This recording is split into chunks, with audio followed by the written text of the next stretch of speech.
Well, so good morning to all of you. मेरी आवाज clear आ रही है सभी को? बोलिए फटाफट।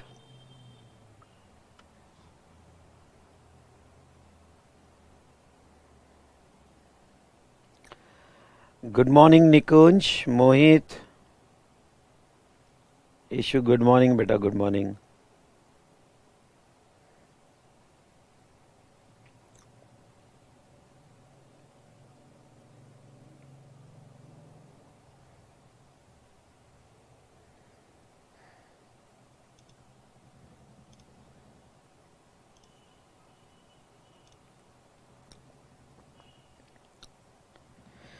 चलिए फटाफट, जो भी कनेक्टेड है, जो भी कनेक्ट हुआ अपनी अटेंडेंस लगाओ। यस, जो भी कनेक्ट हुए हैं अपनी अटेंडेंस लगाओ। Good morning, good morning, good morning. तो अपनी अटेंडेंस, चलिए स्टार्ट करें।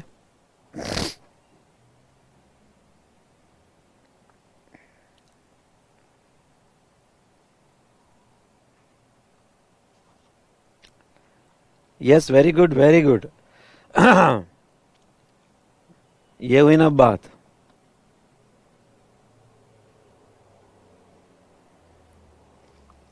सर नवंबर 22 एग्जाम के लिए पूरा बुक पढ़े या सीधा क्वेश्चन स्टार्ट करें? सीधा क्वेश्चन स्टार्ट कर दो।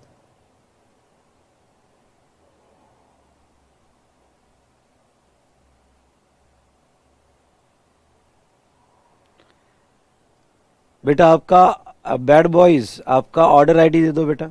आज के आज मैं करवाता हूं, आपका ऑर्डर आईडी दे दो। ठीक है, चलो।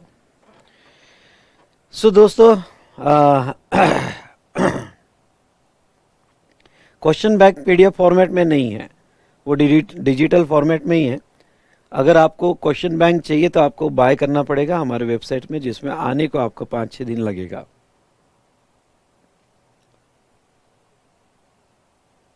चलो,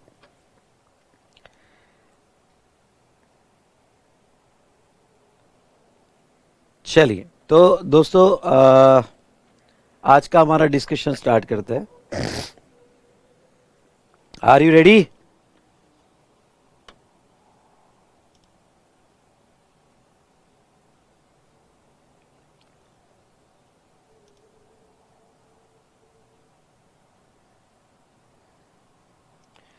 अगर बुक ऑर्डर किया तो आपको 7 to 8 डेज लगेंगे।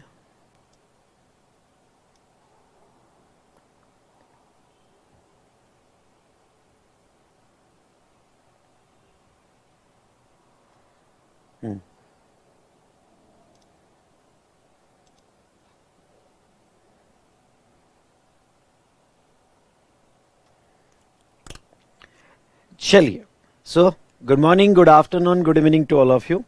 आई होप सभी आप अच्छे होंगे। एक लंबी सांस लो और कहो, जो भी हुआ अच्छा हुआ, जो भी होगा बहुत अच्छा होगा, आए हम कुछ अच्छा करने। तो एक लंबी सांस लो और पूरे सेंसेस के साथ, पूरे शिद्दत से कहो, इस बार 80 पार। टैक्सेशन में उसके नीचे तो हम बिल्कुल भी नहीं सोचेंगे। डन? चलिए दोस्तों, अब हम स्टार्ट करते हैं हमारा रिवीजन। आज के रिवीजन में हम कंपोजिशन स्कीम लेंगे। और कोई स्टूडेंट को अगर यहाँ पे आज ये सेशन पहली बार कर रहा है तो मैं आपको बता दूं कि ये सेशन जो है, इसके पहले यहाँ पे टोटल 4 सेशन हो गया है, लेक्चर 00 से लेके लेक्चर 03 तक। ओके, तो इसके पहले टोटल 4 सेशंस हो गए हैं। और आपको अगर यहाँ आगे के सेशन कंटिन्यू करने हैं तो आपको vsmartacademy.com पे लॉगिन करना पड़ेगा। लॉगिन कैसे करना है, इसका एक वीडियो मैंने वी स्मार्ट एकेडमी के चैनल पे डाला हुआ है, जिसका नाम है अ बिग गिव अवे, जिसमें मैंने पूरा कंप्लीट आपको लॉगिन प्रोसीजर एक्सप्लेन किया हुआ है। साथ साथ में मैं डिस्क्रिप्शन में भी डाल दूंगा। उस तरह से आप सारे सब्जेक्ट के जो रैपिड रिवीजन बैच है वो यहाँ पे वी स्मार्ट एकेडमी के लॉगिन के थ्रू आगे देख पाओगे। दूसरी बात यहाँ पे मैं आपको ये कह दूं कि अगर आपको यहाँ पे चार्ट बुक की पीडीएफ नोट्स चाहिए तो आपको आपके लॉगिन में दी जाएगी। और लॉगिन में मटेरियल कंटेंट में आपको दिया जाएगा। साथ साथ में हमारी टेलीग्राम ग्रुप की लिंक भी लॉगिन में दी गई है, तो आप उससे भी कनेक्ट हो सकते हो। और मैं आपको ये कह दूं कि क्वेश्चनएयर की पीडीएफ कॉपी नहीं है। बार बार क्वेश्चन आप पूछ कर स्पैम मत करो।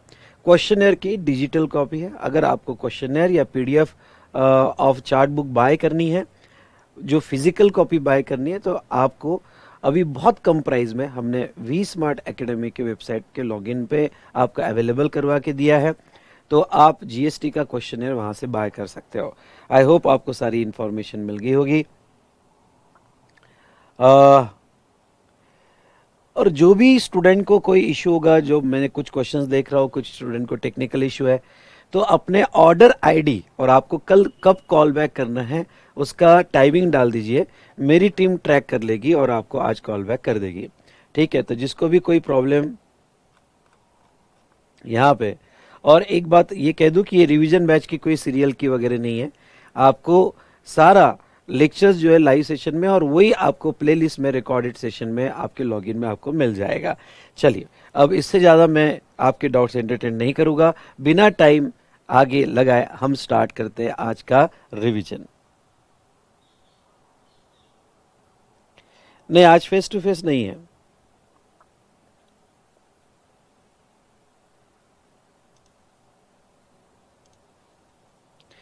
चलिए, so good morning to all of you. आज के रिवीजन में हम देखेंगे कंपोजिशन स्कीम और कुछ क्वेश्चंस आरसीएम और कंपोजिशन स्कीम के। चलो आ जाओ, यहाँ पे पूरी कंपोजिशन स्कीम मैंने एक पेज में कंप्लीट कर दी है। तो ये कंपोजिशन स्कीम जो है यहाँ पे डिटेल में हम डिस्कस करेंगे। आ जाइए, तो रेडी हो जाओ। कंपोजिशन स्कीम पढ़ने के पहले कुछ डेफिनेशन पढ़ना जरूरी है। वो है एग्रीगेट टर्नओवर और टर्नओवर इन स्टेट। जीएसटी में ये दो वर्ड्स का बहुत इंपॉर्टेंस है। यहाँ पे एग्रीगेट टर्नओवर जो है कंपोजिशन स्कीम में यूज किया जाता है, ऑडिट के लिए यूज किया जाता है, as well as aggregate turnover जो है यहाँ थ्रेशोल्ड जो फॉर रजिस्ट्रेशन है, थ्रेशोल्ड फॉर रजिस्ट्रेशन है, उसके लिए भी यूज किया जाता है। ओके, एग्रीगेट टर्नओवर में क्या लेना है आपको? एग्रीगेट टर्नओवर में आपको ऑल टैक्सेबल सप्लाई लेना है। ख्याल से सुनिएगा, जो भी आप टैक्सेबल सप्लाई कर रहे हो, गुड्स का, सर्विस का, बोथ का, ऑल टैक्सेबल सप्लाई लेना है जिसके ऊपर लेवी है। तो aggregate value of all taxable supply. लेकिन इसमें एक पॉइंट जो है आपको बहुत याद रखना है, और वो कौन सा? आपको ये इस बात का पूरा ख्याल रखना है कि अगर कोई आपने इनवर्ट सप्लाई किया होगा, अंडर आरसीएम होगा, तो वो आपका टर्नओवर नहीं है। इवन दो रिवर्स चार्ज में आप जो है टैक्स दे रहे होगे, लेकिन वो आपके सप्लायर का टर्नओवर है, आपका टर्नओवर नहीं है। इसलिए रिवर्स चार्ज वाला बहुत सी बार एग्रीगेट टर्नओवर के कैलकुलेशंस के प्रॉब्लम्स आते हैं। क्वेश्चन से मैंने लिए हैं और कि 2 बार एग्जाम में पूछे हैं।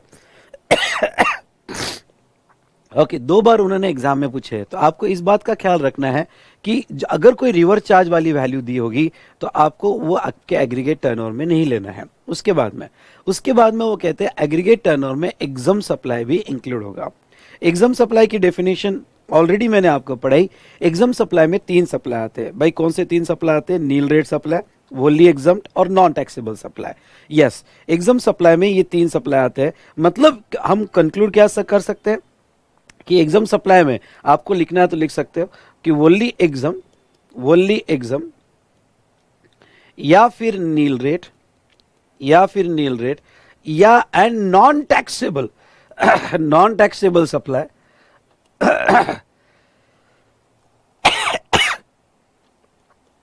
नॉन टैक्सेबल सप्लाई वो भी टर्नओवर में लिए जाएंगे। अब हमने डिस्कस क्या किया था, आपको याद होगा, तो हमने जीएसटी में डिस्कस ये किया था कि वोनली एग्जाम टैक्सेबल है, कोई प्रॉब्लम नहीं, नील रेट भी टैक्सेबल है, वो कोई प्रॉब्लम नहीं। लेकिन ओके, जब आप अपना एग्रीगेट टर्नओवर निकालोगे तो कुछ सप्लाई ऐसे होते हैं जिसके ऊपर जीएसटी बिल्कुल भी नहीं आता है, लेकिन आपके एग्रीगेट टर्नओवर के कैलकुलेशन में वो लिया जाता है। जैसे नॉन टैक्सेबल सप्लाई में पेट्रोलियम प्रोडक्ट्स और alcoholic liquor for human consumption. अब जीएसटी नहीं भी आता होगा, लेकिन आपके एग्रीगेट टर्नओवर में कैलकुलेट किया जाएगा। इससे क्या हो जाता है, इससे यहाँ पे जो भी कोई लिमिट एग्रीगेट टर्नओवर पे रखी गई है, जैसे कंपोजिशन स्कीम की लिमिट जो है 1.5 CR 75 लाख, जब लिमिट कैलकुलेट होती है तो उसमें नॉन टैक्सेबल सप्लाई भी गवर्नमेंट इंक्लूड कर रही है। मतलब वो नॉन टैक्सेबल सप्लाई की वजह से हमारी लिमिट जो है वो एग्जॉस्ट होती जाएगी। या 20 लाख का आपका रजिस्ट्रेशन का थ्रेशोल्ड रखा है, उसमें आपको नॉन टैक्सेबल सप्लाई भी कंसिडर करना है, तो उसमें क्या गड़बड़ हो जाता है, उसमें ये गड़बड़ हो जाता है कि नॉन टैक्सेबल सप्लाई होने की वजह से हम रजिस्ट्रेशन के स्कोप में आ जाते हैं। एक सिंपल सा एग्जांपल लेना चाहूंगा कि आपका टैक्सेबल सप्लाई का टर्नओवर 15 लाख है और आपका पेट्रोल पंप भी है। अब पेट्रोल पंप है जहां पेट्रोल सप्लाई करते हो उसका टर्नओवर 7 लाख है, जबकि वो 7 लाख पे जीएसटी आता नहीं है। पेट्रोलियम प्रोडक्ट्स जीएसटी के बाहर है, अल्कोहलिक लिकर जीएसटी के बाहर है। लेकिन गवर्नमेंट क्या कहती है, जब भी एक सवाल उठेगा कि आपने रजिस्ट्रेशन लेना चाहिए या नहीं लेना चाहिए, तो आपका 15 लाख का टैक्सेबल सप्लाई तो इंक्लूड होगा ही, प्लस 7 लाख का petroleum product non taxable supply भी इंक्लूड किया जाएगा। और वो इंक्लूड करके डिसाइड किया जाएगा कि आप जो है रजिस्ट्रेशन के लिए यहाँ पे मतलब लायबल हो या ना हो। तो ऐसे सिचुएशन में इस बात का ख्याल रखना कि जब भी आप एग्रीगेट टर्नओवर निकालोगे तो उसमें नॉन टैक्सेबल सप्लाई भी इंक्लूड करोगे। फिर वो एग्रीगेट टर्नओवर आप कंपोजिशन स्कीम के लिए निकालो या फिर रजिस्ट्रेशन फॉर थ्रेशोल्ड के लिए निकालो। चलिए, उसके बाद में आपका कोई एक्सपोर्ट टर्नओवर होगा तो वो एक्सपोर्ट टर्नओवर ऑफ गुड्स और सर्विसेज भी ऐड करना पड़ेगा। नेक्स्ट जो बड़ी इंपॉर्टेंट पॉइंट है एग्रीगेट टर्नओवर का, वो लास्ट है, इंटरस्टेट सप्लाई अंडर डीडीपी, मतलब interstate supply between person having same pan. Same pan मतलब क्या, हमारा डीम्ड डिस्ट्रिक्ट पर्सन। ये बड़ा कि यहाँ पे जो प्रोविजन है कि वो बिल्कुल याद रखने लायक है। मतलब क्या, मतलब यहाँ पे ये है कि अगर आप स्टॉक ट्रांसफर करते हो तो जीएसटी तो आता है। अगर आपने डीडीपी को स्टॉक ट्रांसफर किया या सर्विसेज दी डीडीपी को, तो जो आपने स्टॉक ट्रांसफर किया डीडीपी को या सर्विस दी, उसकी भी वैल्यू आपके टर्नओवर में ली जाएगी। इसका इंपैक्ट क्या होता है, अगर आप एक लाइन में समझ सकते हो तो समझ लो मेरी एक ब्रांच नागपुर में और मैं पुणे में हूं। पुणे से मैं नागपुर में स्टॉक ट्रांसफर कर रहा हूं तो उसकी वैल्यू मेरे टर्नओवर में आ गई, प्लस प्लस मैं पुणे नागपुर से जब सप्लाई कर रहा होगा तो वो भी मेरा टर्नओवर है। यानी 2 बार टर्नओवर ऐड हो जाते हैं, स्टॉक ट्रांसफर का भी वैल्यू ऐड हो जाता है और जब मैं नागपुर से सेल करूंगा उसकी भी वैल्यू ऐड हो जाती है। सो दोस्तों, एग्रीगेट टर्नओवर में ये बड़ा प्रॉब्लम है, पर आपको ये पॉइंट स्पेशली याद रखना है। दूसरा, आपको जो ये टर्नओवर लेना है, ये लाइन बड़ी इंपॉर्टेंट है, और computed all India basis. All India basis का मतलब क्या है, ऑल इंडिया बेसिस का मतलब ये है कि जब भी आप एग्रीगेट की बात करो तो एग्रीगेट कोई इंडिविजुअल ब्रांच का नहीं होगा। पूरे इंडिया में जितने भी ब्रांचेस होगी under same pan, come on, जितनी भी ब्रांचेस होगी अंडर सेम पैन, सबका जो है टर्नओवर यहाँ पे लेगा, सबका टर्नओवर यहाँ पे लिया जाएगा। ओके, पर जब आप टर्नओवर निकालोगे तो आप सिर्फ जीएसटी छोड़ दोगे, बाकी सारे टैक्सेस ऐड करोगे, लेकिन जीएसटी उसमें कंसीडर नहीं करोगे।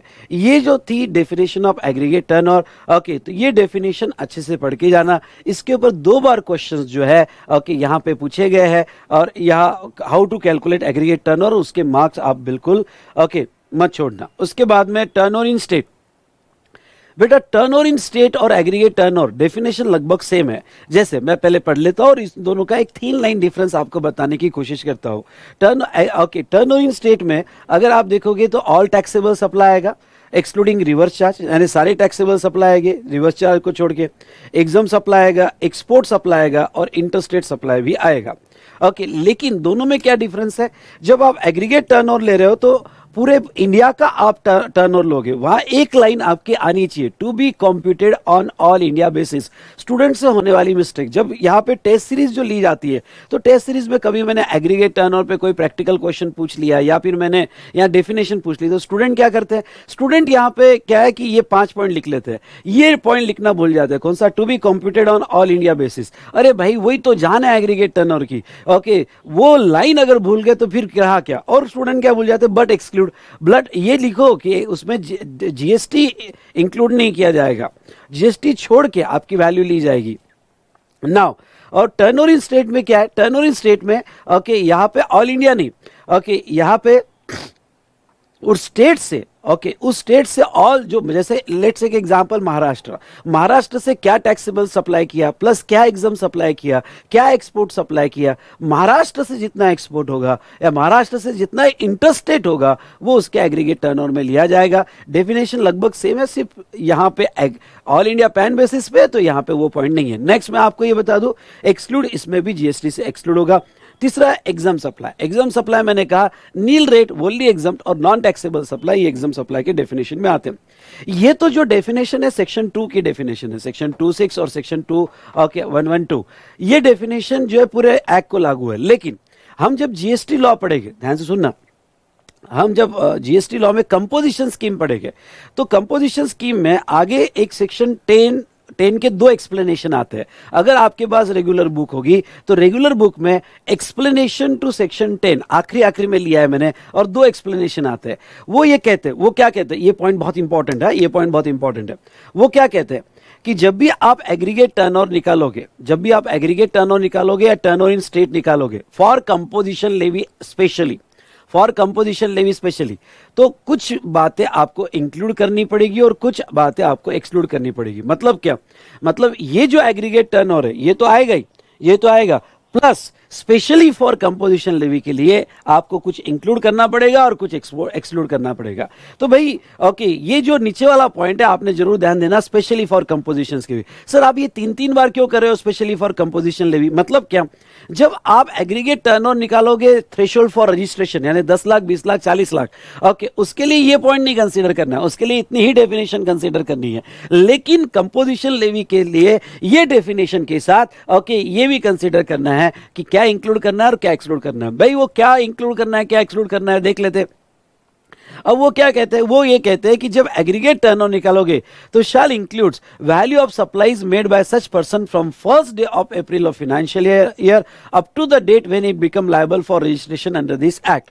Okay, liable for registration under this act. चलिए ओके, मेरे साथ ये एग्जांपल इमेजिन कीजिए, और अगर आपको इमेजिन होता है तो बिल्कुल बेटा यहाँ पे ओके मुझे मेरा एग्जाम्पल होने के बाद मुझे इमेजिनेशन पावर आपकी बहुत स्ट्रांग चाहिए। जितना ज्यादा आप इमेजिन करोगे और जितनी ज्यादा आपकी इमेजिनेशन पावर होगी उतना लाइफ में आपको सक्सेस मिलेगी। ओके, सक्सेस आपको बहुत पॉजिटिव रिजल्ट आएंगे। तो नाउ यहां पे जैसे जैसे कंपोजिशन लेवी कहती है कि अगर आपका aggregate turnover in preceding financial year 1.5 crore होगा या 75 लाख होगा इन स्पेशल कैटेगरी ऑफ स्टेट, और सर्विस होगा तो 50 लाख। 2 स्कीम है।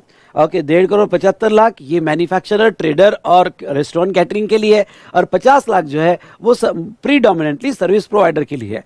ओके, क्लियर, यस और नो? चलो अब दोस्तों देखो, यहां पे पिछले साल मेरा पहला साल था। ओके, इमेजिन करना, पिछला साल मेरा last year preceding financial year was my first financial year. उसमें क्या था, मैंने पहले 20 लाख पे थ्रेशोल्ड लिया था क्योंकि मुझे थ्रेशोल्ड अवेलेबल था। मैंने पहले 20 लाख पे थ्रेशोल्ड लिया था। अब मैंने थ्रेशोल्ड लेने के बाद मेरा टर्नओवर हुआ, थ्रेशोल्ड लेने के बाद मेरा टर्नओवर हुआ और वो हुआ 140 लाख, मतलब 1.4 CR। तो 20 लाख थ्रेशोल्ड था प्लस 1.4 मेरा ओके यहाँ पे एक्स्ट्रा टर्नओवर हुआ पिछले साल। तो मुझे ये बताओ कि जब मैं प्रीसीडिंग फाइनेंशियल ईयर का एग्रीगेट टर्नओवर निकालूंगा तो मेरा एग्रीगेट टर्नओवर क्या होगा?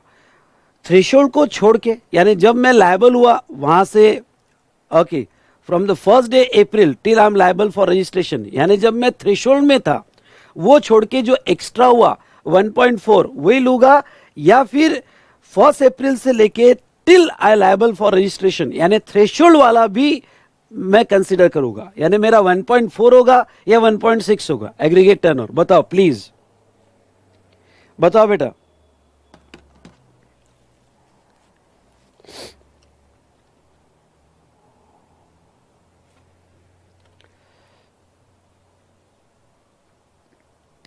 ओके, मतलब ये कि थ्रेशोल्ड में 20 गया और एक्स्ट्रा 1.4 हुआ तो क्या होगा? तो 1.6 होगा बेटा, 1.4 नहीं 1.6 होगा। वो ये कह रहे हैं कि जब भी आप एग्रीगेट टर्नओवर निकालोगे करंट ईयर का या प्रीवियस ईयर का, तो जो ड्यूरिंग थ्रेशोल्ड हुआ यानी 1 अप्रैल से लेके till you become liable for registration, यानी ड्यूरिंग जो थ्रेशोल्ड हुआ जब तक आपका रजिस्ट्रेशन नहीं आता है, वो भी टर्नओवर आपके एग्रीगेट टर्नओवर में लिया जाएगा। फिर वो प्रीसीडिंग ईयर का एग्रीगेट टर्नओवर निकाल रहे हो या करंट ईयर का एग्रीगेट टर्नओवर निकाल रहे हो क्या। लेकिन जो मेन इंपॉर्टेंट पॉइंट याद रखना है वो आपको कौन सा रखना है? but shall not includes value of exempt supply of service provided by way of extending deposit loan advances in so far as consideration is charged by interest or discount। अब देखो, आपको याद होगा तो मैंने इंटरेस्ट का एक कॉन्सेप्ट आपको पढ़ाया था और मैं पहले से पढ़ा देता हूं। देखिए, पूरे जीएसटी में दो टाइप के इंटरेस्ट आपको बहुत अच्छे से पढ़ने हैं। पहला इंटरेस्ट, ध्यान सुनिएगा, आपका पहला इंटरेस्ट है लोन एडवांसेस और deposit for use of money. आपने जो इंटरेस्ट लगाया वो इंटरेस्ट ओके सर्विस कही जाती है, पर वो सर्विस एग्जम्प्ट है। यानी लोन एडवांसेस और डिपॉजिट का जो इंटरेस्ट है वो एग्जम सप्लाई है, वो एग्जम्प्ट है। फिलहाल गवर्नमेंट उसके ऊपर जीएसटी नहीं लगा रही है। हाँ, एक दूसरा इंटरेस्ट जो है वो interest on delay payment of tax, यानी आपके कस्टमर, आपने कस्टमर को गुड्स बेचा, आपने कस्टमर को सर्विस बेची, और वो जो गुड्स और सर्विस आपने कस्टमर को बेची वो कस्टमर जो है यहाँ पे लेट पे कर रहा है, तो उसका भी एक इंटरेस्ट लगता है और वो इंटरेस्ट पे जीएसटी आता है। उसका टाइम ऑफ सप्लाई जो मंथ में इंटरेस्ट मिलेगा वो आता है। अगर आपको ओके यहाँ पे समझ में आ रहा होगा। और एक बात का ध्यान रखना, फिर से मैं ये कहना चाहूंगा यहाँ पे ओके फिर से मैं ये कहना चाहूंगा कि आपको सब याद है, माइंड में पहले फिक्स कर दो, माइंड में पहले फिक्स कर दो कि आपको सब याद है, आपने ऑलरेडी पढ़ा हुआ है, सिर्फ आपको कनेक्शन लगाने हैं, सिर्फ आपको कनेक्शन लगाने हैं मेरे साथ। क्लियर?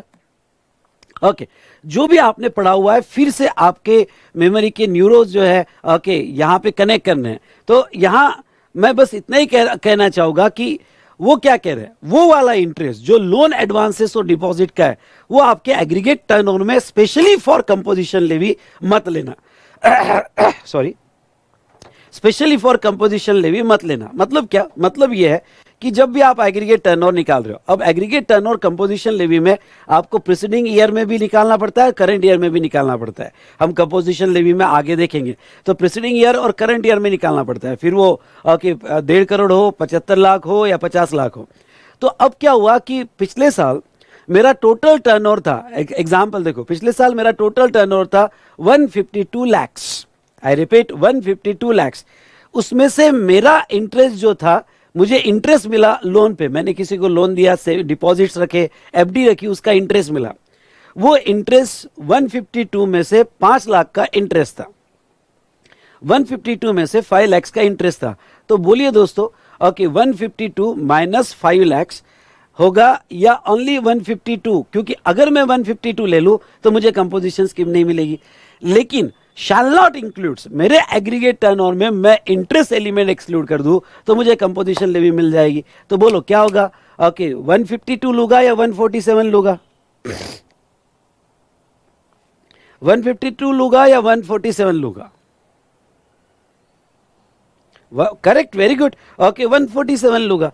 तो वो इंटरेस्ट एलिमेंट जो है, वो इंटरेस्ट एलिमेंट यहां पे आप कंसीडर नहीं करोगे for calculation of aggregate turnover. Very good. Okay, तो मैं यहाँ 152 माइनस 5 लूंगा, ये हुई ना बात। ओके, और देखो जो भी कनेक्टेड है उन्होंने अभी तक अटेंडेंस नहीं लगाया, गलत बात है। ओके, लाइक करो, अपना अटेंडेंस लगाओ। ओके, तो मजा आएगा, मुझे भी आपको बताने मजा आएगा। ओके, आप अपनी फटाफट अटेंडेंस लगाओ, ऐसा मत करो। ओके, मैं अपनी तरफ से पूरी मेहनत कर रहा हूं, आप अपनी अटेंडेंस लगाओ। ओके, तो चलिए, तो नेक्स्ट हम देखेंगे turnover in state, turnover in state और टर्नओवर इन यूनियन टेरिटरी। तो अब देखो टर्नओवर इन स्टेट की डेफिनेशन, ये तो डेफिनेशन लेनी ही पड़ेगी, मतलब all taxable supply, exempt supply, export supply, interstate supply. Okay, ये डेफिनेशन तो लेनी पड़ेगी जो वो स्टेट से टर्नओवर हुआ। ओके, लेकिन आपको जो है यहां पे सुनो, स्पेशली कंपोजिशन लेवी के लिए कुछ आपको और इंक्लूड एक्सक्लूड करना पड़ेगा। तो वो क्या कह रहे हैं, जब आप कंपोजिशन लेवी के लिए टर्नओवर इन स्टेट निकालोगे तो टर्नओवर इन स्टेट जो है shall not includes, turnover in state shall not includes, ख्याल रखना। अब ये क्या कहते हैं, shall not include the following supply. पहला, okay, supplies from the first day of April of financial year up to the date when such person become liable for registration. और दूसरा, इंटरेस्ट और डिस्काउंट ऑन लोन एडवांसेस और deposit. इस point को याद रखो। ये पॉइंट क्या कहता है, ये पॉइंट यहां पे ये कहता है, अब मैं आपको आगे तो रिवाइज करवा दूंगा, पर अभी थोड़ा समझ लो। जब आप कंपोजिशन स्कीम में होते हो तो कंपोजिशन स्कीम में ओके, जैसा मैं आपको यहां पे लिख के बताता हूं, अगर आपका aggregate turnover preceding financial year का, ओके, एग्रीगेट टर्नओवर आपका ओके डज नॉट एक्सीड्स, अगर 10 की कंपोजिशन होगी तो 150 लैक्स या 1.5 सीआर, आप कोई एक आदत लगाना, आइदर सीआर या लैक्स, 1.5 सीआर या 75 लैक्स, और 10 to A की स्कीम होगी तो 50 लाख। जो प्रीडोमिनेटली सर्विस प्रोवाइडर पे है, ठीक है। तो अगर आप ये कंडीशन फुलफिल करते हो तो आपको कंपोजिशन लेवी मिल जाती है। मतलब आप जो है जीएसटी ओके 1% या 5% या 6% से करंट फाइनेंशियल ईयर में पे कर सकते हो, ओके, यानी लो रेट का आपको बेनिफिट मिल जाता है। पर क्या पूरा फाइनेंशियल ईयर होगा? नहीं। ओके, करंट ईयर में भी ये लिमिट जो है 1.5 सीआर या 75 लाख या 50 लाख, इतने अमाउंट तक ही आप 1%, 5% या 6% पे जीएसटी दे सकते हो। यानी आप करंट ईयर एग्रीगेट टर्नओवर इतने पे आप इतना जीएसटी दे सकते हो। अगर इसके बाद भी आपका टर्नओवर होता है तो आपको नॉर्मल रेट से जीएसटी देना पड़ेगा। चलो ये बात हो गई।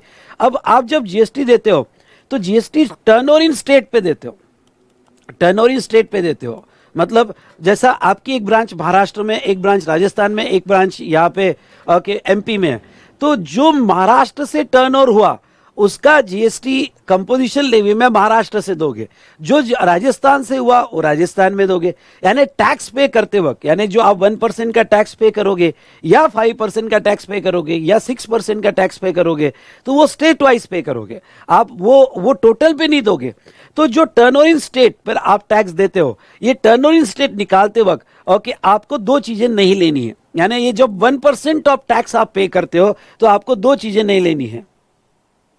ओके, कौन सी दो चीजें नहीं लेनी है? तो आपको पहला ओके वो कहते हैं कि जब आप टैक्स पे करने जाओगे तो जो थ्रेशोल्ड वाला, अगर आपने करंट ईयर में थ्रेशोल्ड लिया होगा, आपने करंट ईयर में 20 लाख का थ्रेशोल्ड लिया होगा या 10 लाख का थ्रेशोल्ड लिया होगा या 40 लाख का थ्रेशोल्ड लिया होगा।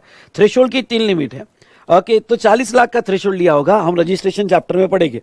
तो अगर ये 3 थ्रेशोल्ड्स आपने लिए होंगे 10, 20 और 40, तो ये जो है इस पे थ्रेशोल्ड मतलब क्या?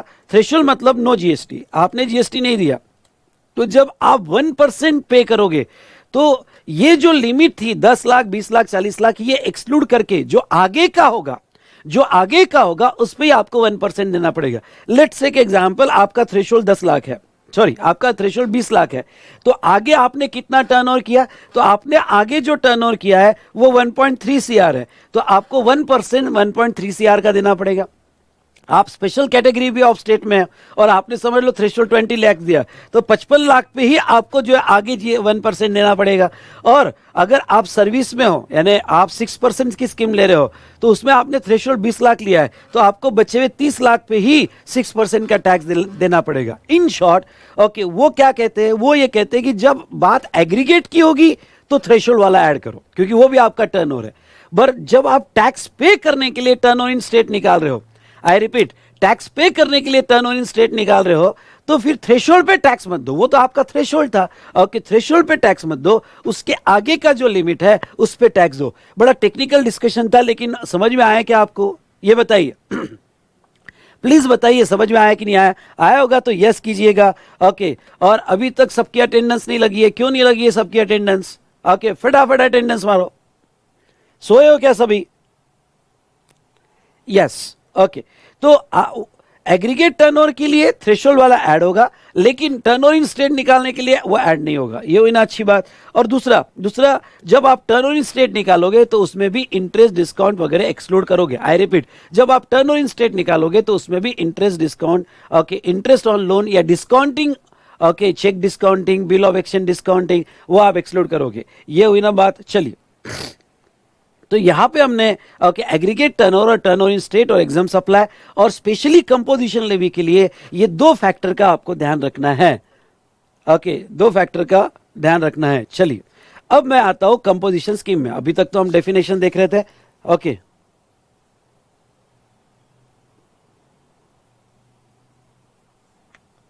ठीक है, चलो, आपके कोई भी डाउट्स क्वेश्चन होंगे तो बाद में आखिरी में लूंगा। रिवीजन है भाई, और वो भी रैपिड रिवीजन है, ओके, मुझे कवर करना है। क्वेश्चन के लिए हम आखिरी में देखेंगे।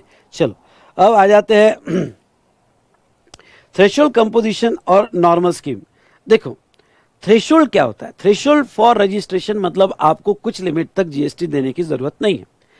फिर गवर्नमेंट ने आपको कंपोजिशन लेवी का भी ऑप्शन दिया है और फिर नॉर्मल स्कीम का ऑप्शन दिया है। इन तीनों स्कीम में डिफरेंस क्या है? बहुत इंपॉर्टेंट है, समझ लो। ओके, ये फ्लो जो है, ओके, यहाँ पे अगर आप छोटे बिजनेसमैन हो, स्मॉल डीलर हो, फिर थोड़े बड़े हो गए, फिर थोड़े बड़े हो गए, तो अगर आपका टर्नओवर 10 लाख, ओके, 4 स्टेट में ओके, कौन सा 10 लाख थ्रेशोल्ड 4 स्टेट में लगता है? अगर आपको याद होगा तो त्रि मनी वाला नाग मुझे दिखा, 4 स्टेट, त्रि मनी वाला नाग मुझे दिखा। त्रि मतलब त्रिपुरा, मनी मतलब मणिपुर, नाग मतलब नागपुर नहीं, ओके, नाग मतलब नागालैंड, ओके, और मुझे मतलब मिजोरम। ओके, तो त्रिमनी वाला नाग मुझे दिखा। ओके, तो यहाँ पे त्रिपुरा, मणिपुर, नागालैंड एंड मिजोरम, ये जो 4 स्टेट है, ये 4 स्टेट में 10 लाख का लिमिट है। इसके अलावा नॉर्मल लिमिट 20 लाख का है।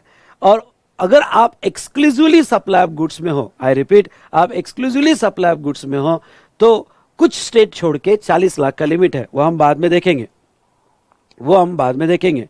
ओके, तो अब यहां पे थ्रेशोल्ड, थ्रेशोल्ड मैन्युफैक्चरर को भी मिलता है, आप ट्रेडर हो गए तो ट्रेडर को भी मिलता है और सर्विस प्रोवाइडर को भी मिलता है। अब बात आती है कंपोजिशन लेवी की।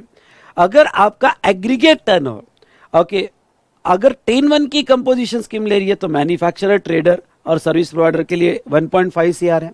Special category of state except Assam, Himachal Pradesh और जम्मू एंड कश्मीर, 3 स्टेट छोड़ के बाकी स्पेशल कैटेगरी ऑफ स्टेट में होगा तो 75 लाख है। और अगर आप 10(2) की स्कीम ले रहे हो तो 50 लाख है, जिसमें 6% का GST आता है। वो भी तीनों का अवेलेबल है। और नॉर्मल स्कीम, नॉर्मल स्कीम मतलब आप कंपोजिशन लेवी नहीं ले रहे हो, आप जो टैक्स पे कर रहे हो यहाँ पे नॉर्मल रेट से दे रहे हो। अब आपका सवाल होगा कि सर ये जो कंपोजिशन लेवी लोग क्यों लेते हैं? ओके, इसका सबसे बड़ा बेनिफिट ये है कंपोजिशन लेवी का कि आपको रिकॉर्ड मेंटेन नहीं करने पड़ते, क्वार्टरली स्टेटमेंट होता है, ईयरली रिटर्न होता है, कंप्लायंस कॉस्ट कम हो जाती है। और ये कंपोजिशन लेवी मोस्टली उन लोगों को ज्यादा बेनिफिशियल है जिनके ट्रांजेक्शन B2C है और आगे टैक्स का बेनिफिट पास ऑन नहीं करना है in the form of ITC।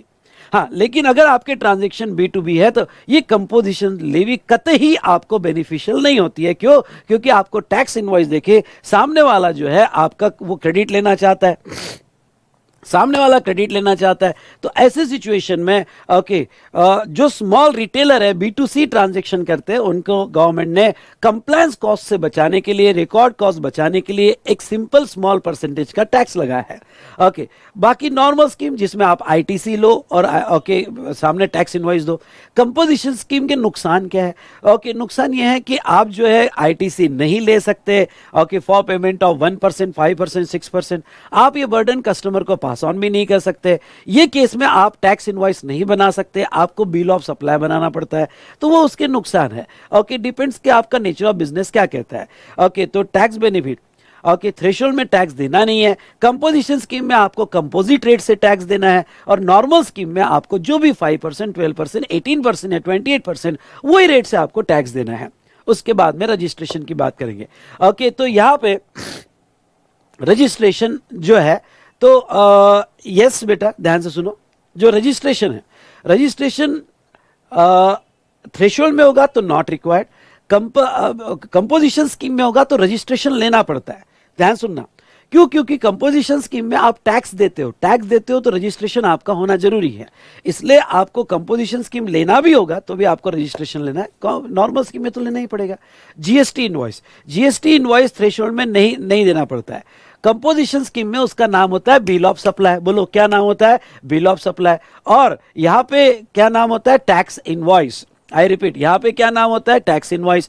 उसके बाद में रिकॉर्ड, यहां रिकॉर्ड मेंटेन करने की जरूरत नहीं है, यहां to the sum limited extent ही रिकॉर्ड मेंटेन करना पड़ेगा। तो as per prescribe record normal scheme में मेंटेन करना पड़ेगा। ITC थ्रेशोल्ड में मिलता ही नहीं है। कंपोजिशन लेवी में भी इवन दो आप रजिस्टर्ड हो पर ITC नहीं मिलता है, लेकिन नॉर्मल स्कीम में होता है ITC मिल जाता है। रिटर्न थ्रेशोल्ड के केस में नहीं लगता है। नेक्स्ट यहां पे रिटर्न जो है ईयरली जाता है, GST एनुअली जाता है GSTR 4 में। और 9A में भी आपको एक जो है पूरा एनुअल रिटर्न देना पड़ता है। और आपका नॉर्मल रिटर्न वो भी पूरे साल का जाता है, at the end of April आपको फाइल करना पड़ता है GSTR 4 में। क्वार्टरली स्टेटमेंट जाते हैं CMP 08 में। और पेमेंट ऑफ टैक्स जो आपको स्मॉल परसेंटेज से करना है 1%, ओके, वो भी आपको जो है क्वार्टरली पे करना पड़ेगा। और नॉर्मल स्कीम में GSTR 1, 2, GSTR 3 भी ओके, ये मंथली क्वार्टरली बेसिस पे जाएंगे, मंथली और क्वार्टरली बेसिस पे जाएंगे। तो ये देखा हमने यहाँ पे कंपोजिशन स्कीम, उसके क्या बेनिफिट्स हैं एक्सेट्रा। चलिए अब हम देखते हैं कंपोजिशन स्कीम। देखो बेटा, ये चार्ट मैं फिर से कहता हूं, I have tried my best कि पूरा चैप्टर कंपोजिशन लेवी का एक चार्ट में खत्म कर दूं। हाँ, इसके रिलेटेड मैंने कोई डायग्राम्स लिए होंगे तो वो आप रेगुलर बुक से देख लेना, अगर आपने मेरा रेगुलर क्लास किया हो, और नहीं भी किया हो तो ये रिवीजन तो हो ही जाएगी, साथ साथ में क्वेश्चन देख लेना। ओके, तो चलिए 2 कंपोजिशन लेवी है पूरे इसमें, एक है 10-1 और एक है 10-2A। ठीक है, यहाँ पे 10-1 कर देना, एक है 10-1 और एक है 10-2A। 2 कंपोजिशन लेवी दी है। 10-1 की कंपोजिशन लेवी, ध्यान से सुनिएगा, 10-1 की कंपोजिशन लेवी किसके लिए है? तो 10-1 की कंपोजिशन लेवी यहाँ मैन्युफैक्चरर, कैटरिंग एंड रेस्टोरेंट और ट्रेडर, ओके, जो प्रीडोमिनेंटली सर्विस में नहीं है, ओके, उनके लिए है। तो यहाँ 10-1 की कंपोजिशन स्कीम लेवी देखो, अप्लीकेबल टू रजिस्टर्ड पर्सन, मतलब क्या कि अगर आप कंपोजिशन स्कीम लेवी लेना चाहते हो तो आप रजिस्टर्ड पर्सन होना चाहिए, whose aggregate turnover in preceding financial year. हाँ, अगर आपको कंपोजिशन लेवी लेनी है तो आपको करंट ईयर नहीं देखना है, आपको प्रीसीडिंग फाइनेंशियल ईयर देखना है। Whose aggregate turnover in preceding financial year is not exceeding 75 lakhs। Okay, अगर आप स्पेशल कैटेगरी ऑफ स्टेट में हो तो 75 lakhs, अदर देन, ये बहुत इंपॉर्टेंट है, हिमाचल प्रदेश, आसाम और जम्मू एंड कश्मीर, मतलब okay, special category of state में हो तो ये 3 स्टेट छोड़ के 75 लाख की ही लिमिट आपको मिलेगी। अगर आपका एग्रीगेट टर्नओवर पिछले साल अगर 75 lakhs या उससे कम होगा, ओके, 75 lakhs या उससे कम होगा, तो आपको कंपोजिशन स्कीम नहीं मिलेगी। और सॉरी 75 लाख से उससे कम होगा तो आपको कंपोजिशन लेवी मिल जाएगी, बट .75 lakhs होगा तो भी मिल जाएगी, 75 लाख से एक्सीड होता है तो नहीं मिलेगी। और बाकी अदर स्टेट हो गए इंक्लूडिंग हिमाचल प्रदेश, आसाम और जम्मू एंड कश्मीर, तो वो सिचुएशन में लिमिट अप्लीकेबल है 150 lakhs। ठीक है, अब ये जो लिमिट मिलती है अप्लीकेबिलिटी में, आप थोड़ा ये डाल दो, अप्लीकेबिलिटी में आप यहाँ लिख सकते हो, ये जो अप्लीकेबल है कंपोजिशन लेवी, लिखना है तो लिख देना, मैन्युफैक्चरर, यहाँ पे मैन्युफैक्चरर, रेस्टोरेंट एंड कैटरिंग और ट्रेडर, जो गुड्स में डील करते हैं, ओके, और ये स्पेशली सप्लाई ऑफ गुड्स, और एक सर्विस है और वो सर्विस है मैन्युफैक्चरर, ओके, वो सर्विस है मैन्युफैक्चरर। ठीक है, हाँ, अब नेक्स्ट जो इंपॉर्टेंट मार्जिनल सर्विस वाला कंसेप्ट समझ लो। ये मार्जिनल सर्विस यानी क्या? अब देखो 10-1 की कंपोजिशन स्कीम ये सप्लाई ऑफ गुड्स जो होता है उनको ध्यान में रखते हुए बनाई गई है, और वहां 1.5 करोड़ का बेनिफिट दिया गया है। दूसरी बात यहां पे ध्यान से सुनना, यहां पे जो है ओके, मैन्युफैक्चरर और ट्रेडर को दिया और एक ही सर्विस है, और वो सर्विस है restaurant catering. Okay, restaurant catering के अलावा बाकी दूसरे सर्विस को यहां पे, अगर आप प्योरली सर्विस प्रोवाइडर हो तो यहां पे कंपोजिशन लेवी नहीं मिलती है। नाउ अगर रेस्टोरेंट कैटरिंग होगा तो आपको 1.5 करोड़ तक का कंपोजिशन लेवी मिल जाता है। नाउ नेक्स्ट पॉइंट, यहां पे लेकिन गवर्नमेंट ने यहां पे 10-2 में एक रिस्ट्रिक्शन डाला है, conditions for eligibility of composition levy. अगर 10-2 की एक रिस्ट्रिक्शन देखते हैं तो वो क्या कहता है कि वो can not supply any service, यानी जो 10-1 का कंपोजिशन लेवी ले रहा है मैन्युफैक्चरर, ट्रेडर और रेस्टोरेंट कैटरिंग। अब एग्जांपल लेते हैं मैन्युफैक्चरर सप्लाई ऑफ गुड्स कर रहा है, तो सप्लाई ऑफ गुड्स के साथ साथ कोई भी सर्विस नहीं दे सकता, कोई भी नहीं दे सकता, ना टैक्सेबल दे सकता ना एग्जाम दे सकता, ये 10-2 की कंडीशन है। आगे जाके तो कोई भी सर्विस नहीं दे सकता। ट्रेडर जब सप्लाई ऑफ गुड्स करेगा तो उसके साथ कोई भी सर्विस नहीं दे सकता। रेस्टोरेंट कैटरिंग खुद एक सर्विस है, अगर वो रेस्टोरेंट कैटरिंग के अलावा दूसरी कोई भी सर्विस वो प्रोवाइड नहीं कर सकता अंडर सेम पैन, ये रिस्ट्रिक्शन डाला हुआ है। अब ये रिस्ट्रिक्शन डालने की वजह से ओके, गड़बड़ क्या हो जाएगी, क्योंकि रिस्ट्रिक्शन तो आगे, गड़बड़ क्या हो जाएगी, तो ये तो मैन्युफैक्चरर ट्रेडर के हाथ ही बन जाएंगे। भाई आजकल के जमाने में थोड़ी बहुत सर्विसेज देनी पड़ती है अपने गुड्स के साथ, इसलिए ये थोड़ी बहुत सर्विस देने के लिए गवर्नमेंट ने एक प्रोविजो अलाउ किया है, और वो ये अगर याद आए तो अच्छी बात, okay, proviso 2 to section 10(1), come on, proviso 2 to section 10(1), और इसने थोड़ा यहाँ पे रियायत दी है, और ये रियायत दी है कि ये जो 3 लोग हैं मैन्युफैक्चरर, रेस्टोरेंट कैटरिंग और ट्रेडर, ये जो है कुछ लिमिट तक सर्विस दे सकते हैं अगर इन्हें कंपोजिशन लेवी रखना है। देखो गवर्नमेंट कह रही है कि हमारे अगर आप दो जो आपको सर्विस देना है, लेकिन अगर हमारे से कंपोजिशन लेवी का बेनिफिट लेना है तो 10(1) की स्कीम में आप इतने लिमिट तक जो है सर्विस दे सकते हो, इससे ज्यादा दिया तो उसी दिन कंपोजिशन लेवी विड्रॉ कर ली जाएगी। भाई यहां पे ओके कितने लिमिट तक दे सकते हो, तो मे सप्लाई सर्विसेज, ओके ये 3 लोग may supply services up to value कितना 10% ऑफ टर्नओवर इन स्टेट, किसका 10% ऑफ टर्नओवर इन स्टेट और union territory, okay in preceding financial year और ₹5 lakhs which ever is higher. और ये लिमिट स्टेट वाइज है, हर state में जहां पे भी आपकी ब्रांच होगी ओके उस स्टेट का जो टर्नओवर इन स्टेट होगा इन प्रीसीडिंग फाइनेंशियल ईयर, ख्याल रहे turnover in state of preceding financial year और union territory in preceding financial year, okay तो पिछले साल का उस स्टेट का जो टर्नओवर है ओके वो टर्नओवर का 10% और 5 lakhs which ever is higher, इतने लिमिट तक आप करंट ईयर में अपने गुड्स के साथ सर्विस दे सकते हो। और जो गुड्स के साथ सर्विस दोगे वहां ओके आपको 1% का ही जीएसटी लगेगा और ये लिमिट स्टेट वाइज है। और which ever is higher, let's take example, आपका प्रीसीडिंग फाइनेंशियल ईयर का turnover in state of Maharashtra होगा और वो 60 lakhs है, तो 60 lakhs का 10% और 5 lakhs which ever is higher मतलब 6 lakhs आपको मिल जाएगा। ओके यहां ये लिमिट आपको हर स्टेट में मिलेगी, आपका राजस्थान में भी है तो राजस्थान में भी इतना लिमिट तक आप प्रोवाइड कर सकते हो। बट एग्रीगेट टर्नओवर ओके आप इतनी सर्विस दे सकते हो, but aggregate turnover does not exceed 1.5 CR, ठीक है, aggregate turnover does not exceed 1.5 CR। Done done done done, चलिए ओके और ये कहते हैं कि जब आप पिछले साल का टर्नओवर इन स्टेट निकालोगे तो उसमें भी इंटरेस्ट कंसीडर नहीं करोगे, इंटरेस्ट ऑन लोन एडवांसेस और डिपॉजिट नहीं लोगे।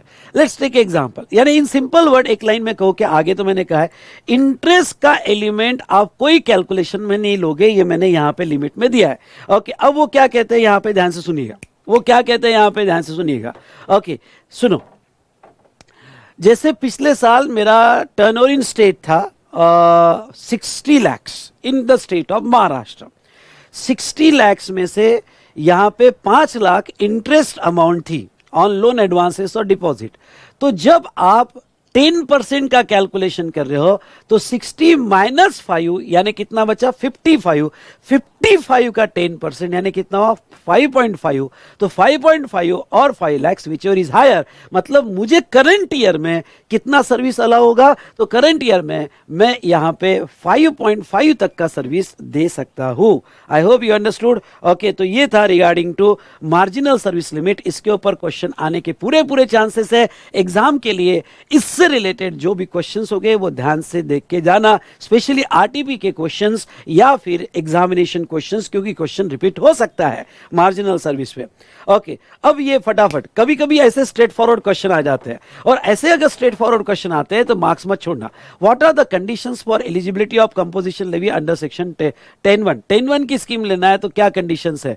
ओके तो यहां पे okay person opting for 10(1) scheme, manufacturer हो, कैटरिंग और ट्रेडर हो, cannot supply any service unless allowed.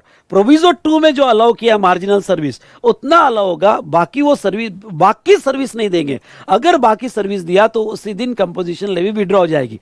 ये ख्याल में रखना कि these conditions are applicable only for current financial year and not for previous year.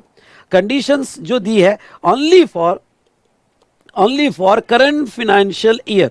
Okay अब देखो प्रॉब्लम सॉल्व करते वक्त ऐसा हो सकता है कि भाई उसने लास्ट ईयर का डेटा दिया हो, तो लास्ट ईयर में कोई दिक्कत नहीं, आप लास्ट ईयर में नॉन टैक्सेबल सप्लाई कर सकते हो, इंटरस्टेट सप्लाई कर सकते हो, ईसीओ सप्लाई कर सकते हो, सर्विस कितना भी दो, हमें लास्ट ईयर से कोई कंसर्न नहीं। बस इतना ही है कि aggregate turnover of preceding financial year does not exceed 1.5 CR और 75 lakhs, बस उतना ही कंसर्न है। ओके हम ये सारी कंडीशन जो एप्लीकेबल होगी वो करंट फाइनेंशियल ईयर में एप्लीकेबल होगी दोस्तों। कम ऑन यार, कम ऑन, ये सारी कंडीशन एप्लीकेबल होगी वो करंट फाइनेंशियल ईयर में एप्लीकेबल होगी। मतलब क्या, मतलब आपने करंट फाइनेंशियल ईयर में मार्जिनल सर्विस से ज्यादा अगर सर्विस दी तो उसी दिन कंपोजिशन लेवी प्रोस्पेक्टिवली विड्रॉ होगी, रिट्रोस्पेक्टिवली नहीं, प्रोस्पेक्टिवली विड्रॉ होगी। लेट्स टेक एग्जांपल, आपका aggregate turnover preceding financial year में 1.5 CR है, आपका aggregate turnover preceding financial year में 1.5 सीआर है। ओके, ये बात गलत है, अभी तक आपने अटेंडेंस नहीं लगाई। अटेंडेंस लगाओ, जो भी रह गया अटेंडेंस लगाओ फटाफट। ओके, और अटेंडेंस कैसे लगाना है? लाइक करके। ओके, मैं चाहता हूं कि मेरे साथ आप इन्वॉल्व हो जाओ, रिवीजन में मजा आएगा, आपको सारी चीजें कनेक्ट हो जाएगी बॉस। और ये चार्ट और ये क्वेश्चनर, ओके बस इतना ही करो, मजा आ जाएगा। बोलो यस सर। ओके, तो चलिए यहां पे अब एक एग्जांपल लेता हूं। हम कहां थे? ओके, एग्जांपल लेता हूं, मेरा aggregate turnover preceding financial year का, ओके प्रीसीडिंग फाइनेंशियल ईयर का मेरा एग्रीगेट टर्नओवर, मैंने पिछले प्रीसीडिंग फाइनेंशियल ईयर में कुछ भी किया हो, मेरा एग्रीगेट टर्नओवर जो है वो 90 लाख था, 90 लाख था। तो ऐसे केस में मुझे कंपोजिशन लेवी मिल गई।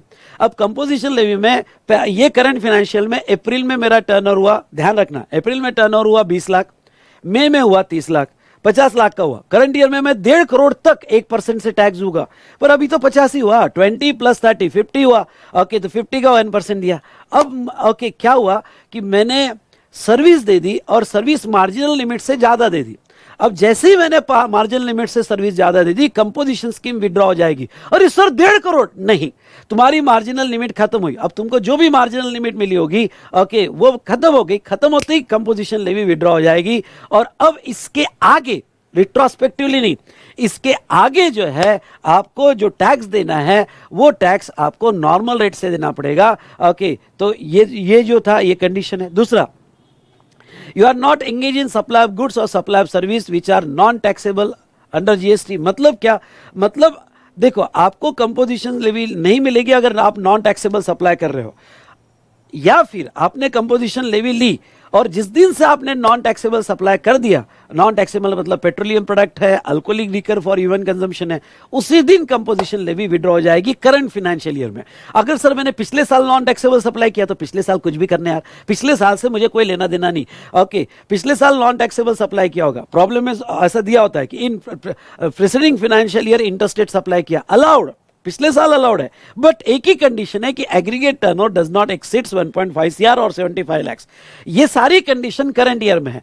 करंट ईयर में जिस दिन भी नॉन टैक्सेबल सप्लाई किया हो उसे कंपोजिशन स्कीम नहीं मिलेगी। इंटरस्टेट आउटवर्ड सप्लाई किया हो गुड्स और सर्विस का मतलब क्या? देखो, इंटरस्टेट इनवर्ड सप्लाई अलाउड है। मतलब क्या? मतलब ये हुआ कि अगर आपने ओके दिल्ली से माल खरीदा, कोई दिक्कत नहीं, कंपोजिशन लेवी मिल जाएगी। रिस्ट्रिक्शन किसके ऊपर है? Interstate outward supply. अब इंटरस्टेट में क्या आता है? इंटरस्टेट में आता है from one state to another state, one state to union territory, या इंपोर्ट एक्सपोर्ट भी किया हो, सुनिए ध्यान से, इंपोर्ट एक्सपोर्ट भी किया हो तो आपकी कंपोजिशन स्कीम उसी दिन विड्रॉ कर ली जाएगी, आपको कंपोजिशन लेवी नहीं मिलेगी। उसके बाद में नेक्स्ट क्या? उसके बाद में not engage in eco supply, जहां टीसीएस कट होता है। अब ये तो ओके, यहां यस बेटा, अमेजॉन के केस में, स्विगी के केस में, ओके, अगर आप अपना माल ईसीओ के थ्रू बेच रहे हो, इलेक्ट्रॉनिक कॉमर्स ऑपरेटर के थ्रू बेच रहे हो, अमेजॉन के थ्रू बेच रहे हो, समझ लो मैं एक ट्रेडर हूं, ओके, और मैं मैन्युफैक्चरर हूं और मेरा माल मैं अमेजॉन के थ्रू बेच रहा हूं, जो मेरा टीसीएस काटता है, tax collection at source, okay, under section 52 TCS काट रहा है, तो वो केस में जो ट्रेडर अमेजॉन के थ्रू बेच रहा है या फ्लिपकार्ट के थ्रू बेच रहा है या स्विगी के थ्रू बेच रहा है या रेस्टोरेंट कैटरिंग स्विगी के थ्रू बेच रहा है, तो उससे 150 लाख की कंपोजिशन लेवी नहीं मिलेगी करंट फाइनेंशियल ईयर में। ओके, या उसी दिन विड्रॉ हो जाएगी जिस दिन से उसने ईसीओ सप्लाई चालू कर दिया।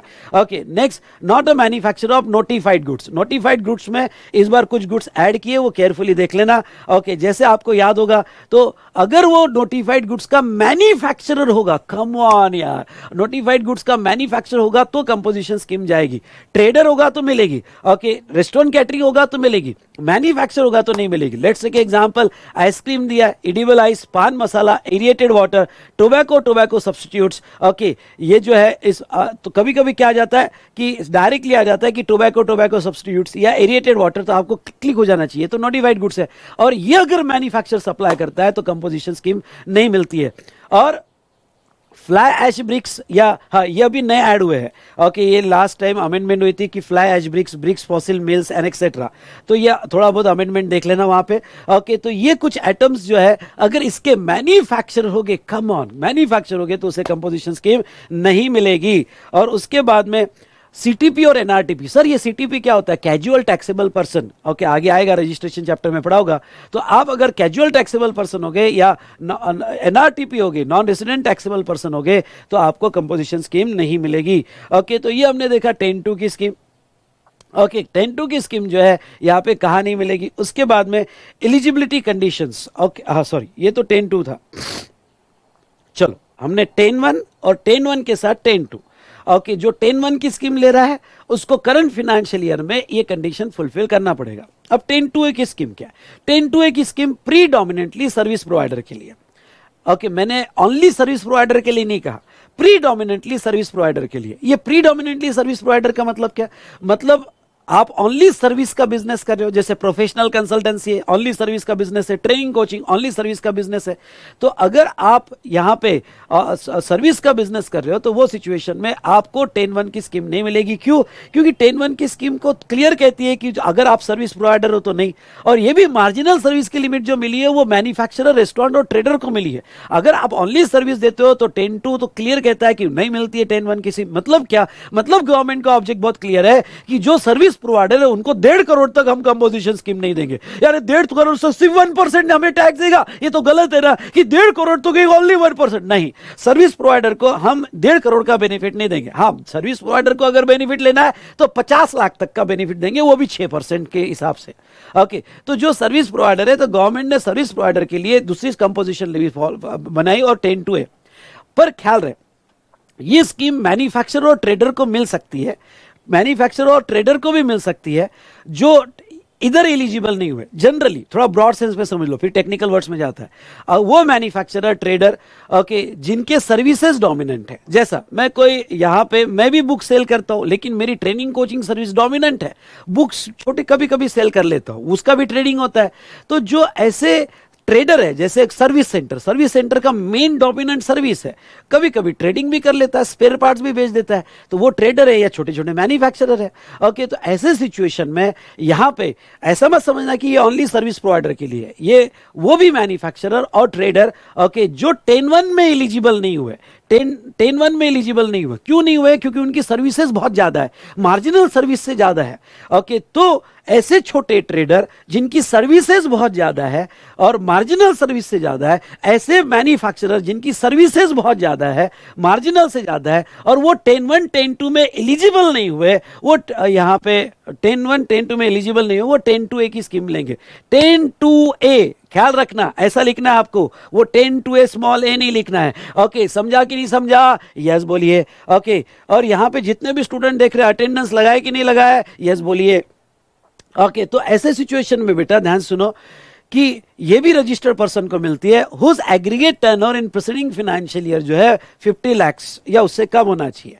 ओके, तो ही उसकी कंपोजिशन स्कीम मिलेगी, और ये हर पर्सन को मिलेगी जो 10(1) 10(2) के लिए एलिजिबल नहीं हुआ।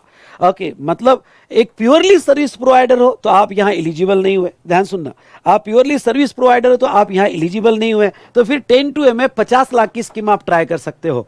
ओके, तो आप अगर मैन्युफैक्चरर हो पर आपकी सर्विस बहुत ज्यादा है तो फिर आप यहां एलिजिबल नहीं होगे, क्योंकि सर्विस मार्जिनल सर्विस से ज्यादा है, तो फिर आप यहां ट्राई कर सकते हो। आप अगर ट्रेडर हो और आपकी सर्विस बहुत ज्यादा है, प्रीडोमिनेंट सर्विस है, तो आप यहां ट्राई कर सकते हो। मतलब क्या? मतलब ये 10(2) स्कीम प्रीडोमिनेंटली सर्विस प्रोवाइडर को ध्यान में रखते हुए बनाया गया है। यहां तक समझा क्या? बोलिए यस। ओके, अब 10(2) जो है, 10(2) में सेम कंडीशंस है जो हमने यहां पे, इसलिए देखो आपको बहुत अच्छा मैच करके दिया। 10(2) की स्कीम लेना है 50 लाख की, तो उसमें भी आपने नॉन टैक्सेबल सप्लाई नहीं करना चाहिए। अब देखो, पहली कंडीशन तो डाल नहीं सकते ना, क्योंकि इधर हमने पहली कंडीशन क्या डाली है कि वो सर्विस में नहीं होना चाहिए। यहां तो नहीं डाल सकते ना, ऐसे कैसे डालेंगे यार? ये स्कीम ही तो सर्विस प्रोवाइडर की है, अगर ये स्कीम ही सर्विस प्रोवाइडर की है तो यहां कैसे ये कंडीशन डालेंगे? तो यहां पे जो है, हाँ, बाकी कंडीशन सेम है कि उसने नॉन टैक्सेबल सप्लाई नहीं करना चाहिए, उसने इंटरस्टेट आउटवर्ड सप्लाई नहीं करना चाहिए, उसने ईसीओ सप्लाई नहीं करना चाहिए, वो नोटिफाइड गुड्स का, नोटिफाइड गुड्स यानी वही नोटिफाइड गुड्स का मैन्युफैक्चर नहीं होना चाहिए, और सीटीपी एनआरटीपी नहीं होना चाहिए। तो ऐसे सिचुएशन में ये कंपोजिशन स्कीम उसको यहां पे मिल जाएगी, और ये कंडीशंस हमने देखी। उसके बाद में proviso to section 10(2). Okay, proviso to section 10(2) क्या कहता है? ये कहता है कि eligibility criteria for composition scheme, sorry proviso 10(2) 10 two A कहता है अगर ये स्कीम मिलेगी तो सबको मिलेगी, नहीं तो किसी को नहीं मिलेगी। मतलब क्या, मतलब ये इंस्टीट्यूट का फेवरेट क्वेश्चन है, बहुत सी बार क्वेश्चन पूछते हैं कि भाई मेरी एक से ज्यादा ब्रांचेस है, महाराष्ट्र में है, राजस्थान में है, गोवा में है, ओके, और मेरा एग्रीगेट टर्नओवर सबका मिला के अभी छोटा है। भाई मैं ब्रांचेस तो बड़ी बना लेता हूँ, अलग अलग जगह बना लेता हूँ, पर मेरा एग्रीगेट टर्नओवर जो है कम है। ओके, तो मुझे सिर्फ महाराष्ट्र में कंपोजिशन स्कीम लेनी है और अदर स्टेट में नहीं लेनी है, तो क्या मैं ऐसा कर सकता हूं? नहीं।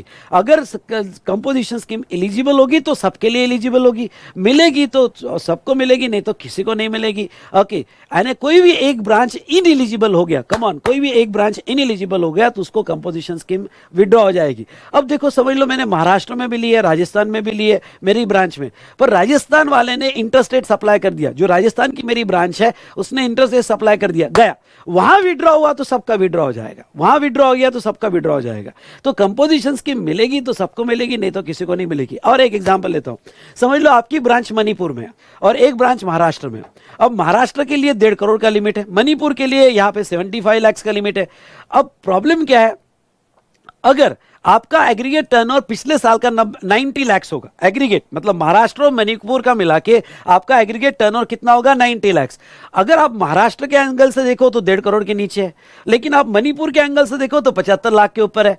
तो 75 लाख के ऊपर है, इसलिए मणिपुर ब्रांच एलिजिबल नहीं हुआ। और बॉस, अगर मणिपुर ब्रांच एलिजिबल नहीं हुआ ना तो महाराष्ट्र को भी नहीं मिलेगा। क्यों? क्योंकि अगर एक को नहीं मिला तो किसी को नहीं मिलेगा। ओके, तो आई होप आप ये तीनों एग्जाम्पल से समझ गए होंगे प्रोविजो टू सेक्शन 10(2) क्या कहता है। और सेम प्रोविजो 10(2) के स्कीम में भी है, यानी दोनों के लिए कॉमन प्रोविजो है कि अगर मिलेगी तो सबको मिलेगी, नहीं तो नहीं मिलेगी। ओके, यहां पे यहां तक समझा नहीं समझा, मुझे आंसर दीजिए बेटा। यहां तक समझा नहीं समझा, फटाफट आंसर दीजिएगा।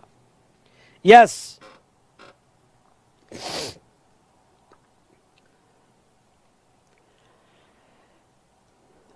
बोलो बेटा, बोलो बोलो बोलो, समझा या नहीं समझा?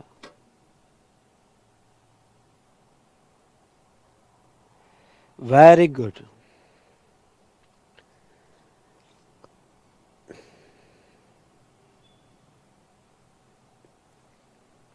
चलो,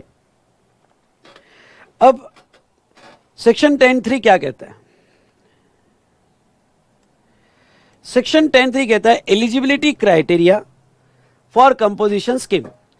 मतलब अगर आपने प्रीसीडिंग फाइनेंशियल ईयर का टर्न और कंडीशन फुलफिल कर दिया, ये स्कीम में या ये स्कीम में कंडीशन अगर आपने फुलफिल कर दिया, तो आपको करंट ईयर में कितने लिमिट तक एलिजिबल होगा कंपोजिशन स्कीम? तो आपको उतना ही, मतलब इन करंट फाइनेंशियल ईयर, ओके, आपकी composition scheme current financial year, आपकी कंपोजिशन स्कीम उस दिन लैप्स हो जाएगी जिस दिन आपका एग्रीगेट टर्नओवर 150 लाख या 75 लाख या 50 लाख खत्म हो जाएगा। मतलब आप करंट ईयर में क्या पूरा साल 1% 5% में दोगे? नहीं, आप जो है करंट ईयर में जो टैक्स दोगे 1.5 करोड़ तक, जिस एग्रीगेट टर्नओवर, एग्रीगेट सारी ब्रांचेस का मिला के 1.5 करोड़ तक या 50 लाख या 75 लाख तक, ओके, आप यहां पे ये रेट में टैक्स दे सकते हो। भाई रेट क्या है कंपोजिशन स्कीम के? ध्यान सुनना, ये बहुत इंपॉर्टेंट है, बहुत इंपॉर्टेंट है। रेट क्या है कंपोजिशन स्कीम के?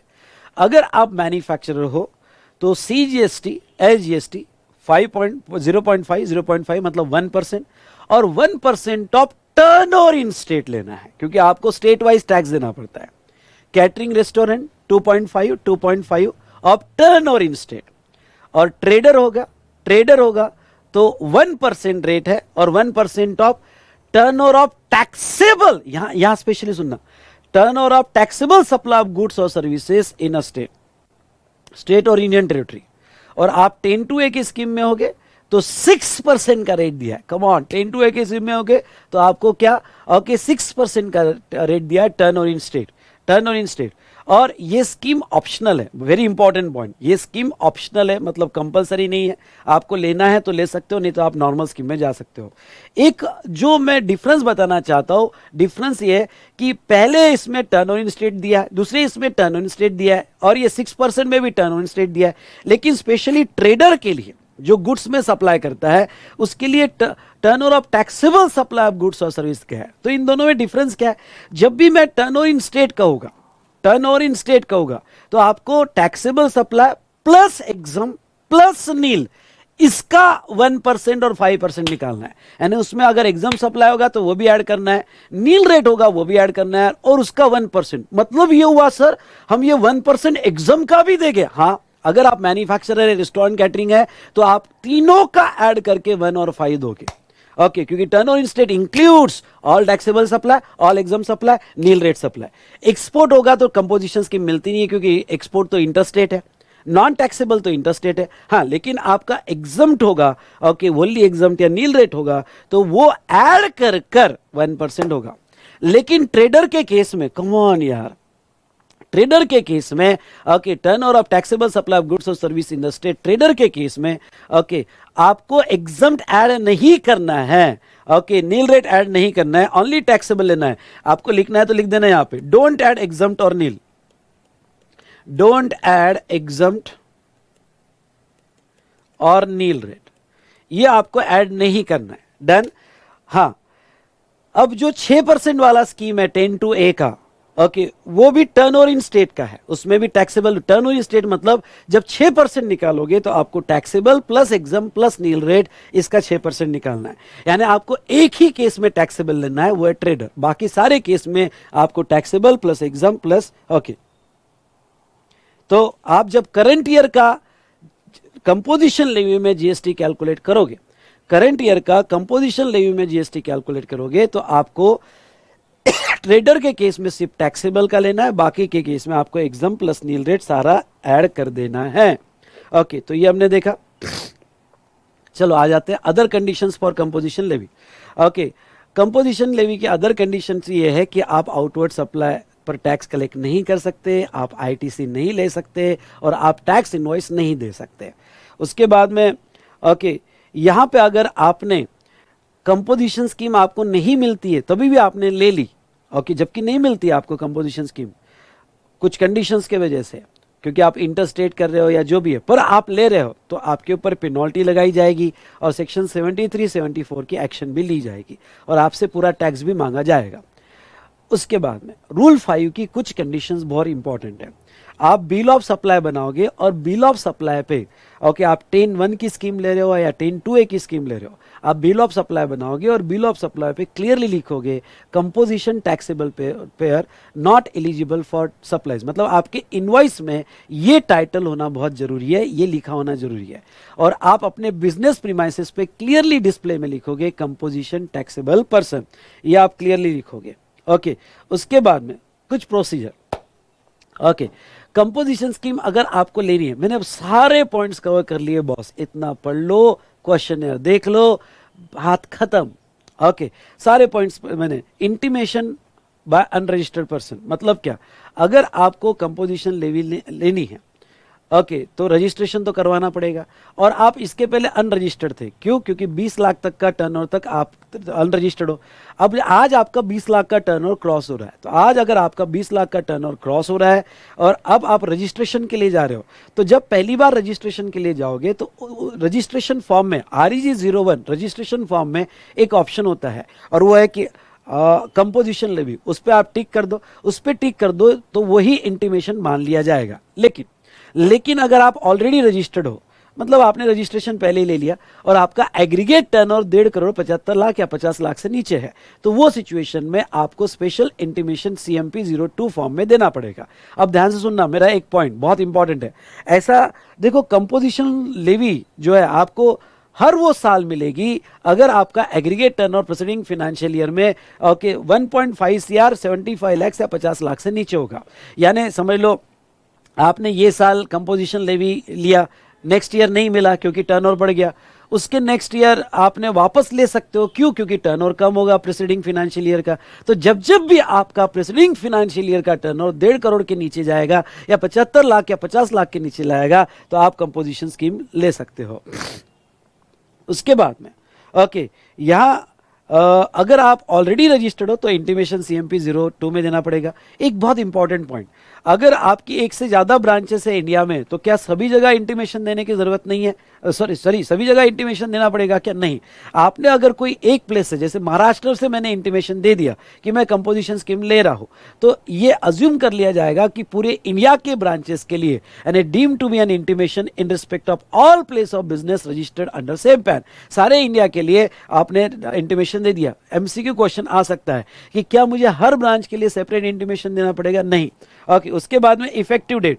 ओके, तो जनरली अगर आपका एग्रीगेट टर्न और प्रीसीडिंग फाइनेंशियल ईयर का 1.5 करोड़ से कम होगा, तो आपको पहले ही यानी ईयर स्टार्ट होने के पहले ही आपको यहां पे इंटीमेशन देनी पड़ेगी और आपको 1 अप्रैल से कंपोजिशन स्कीम लागू हो जाएगी।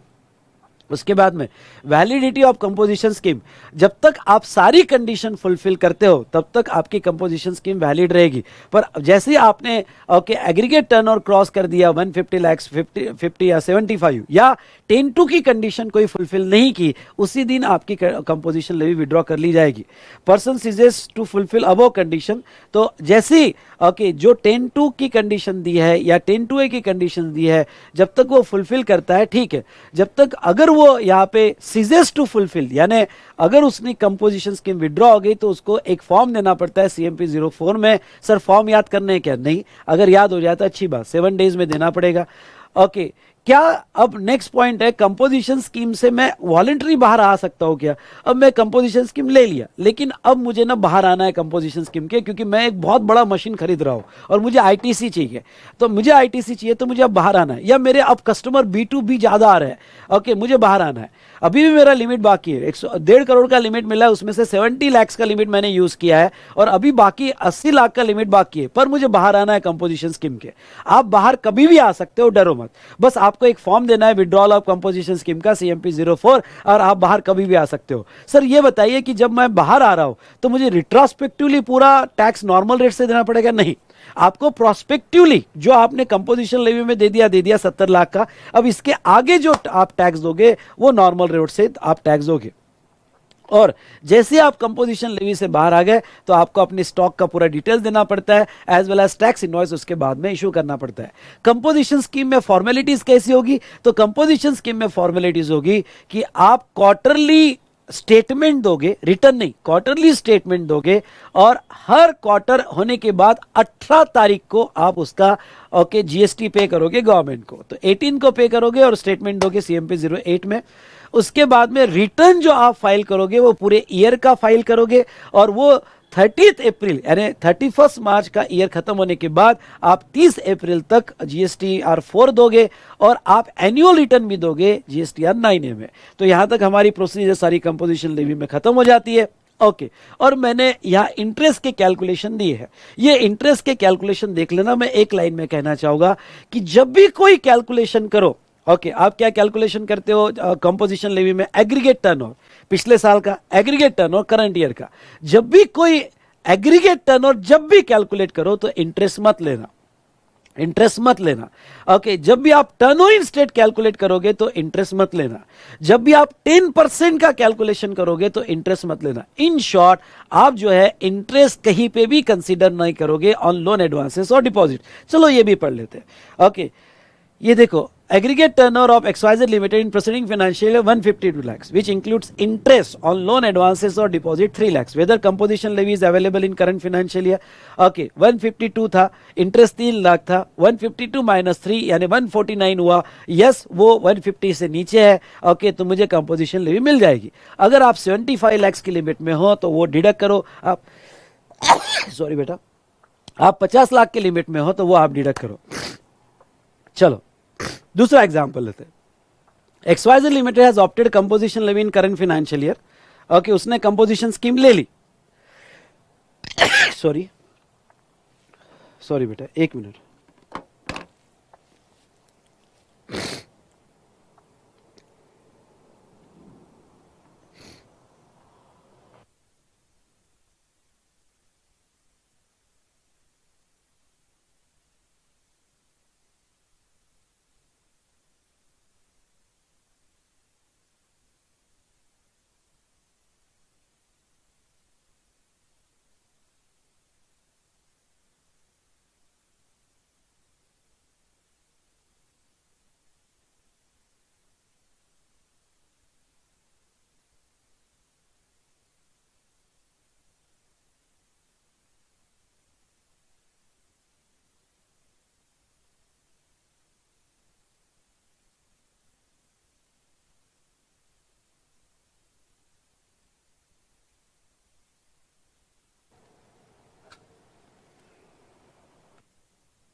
हेलो हेलो हेलो, आवाज आ रही है?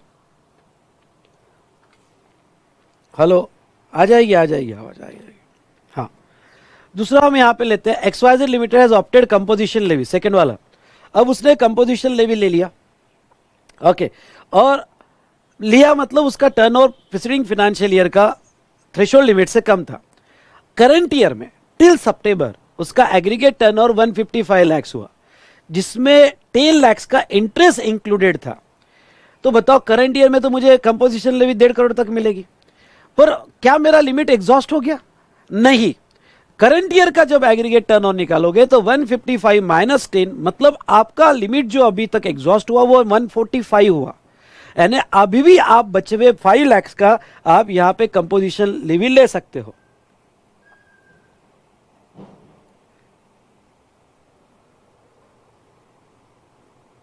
ओके, तो अभी भी आप जो है, यानी जब आप इंटरेस्ट निकालोगे तो प्रीवियस ईयर का aggregate turnover exclude, current year का एग्रीगेट टर्नओवर एक्सक्लूड, डन।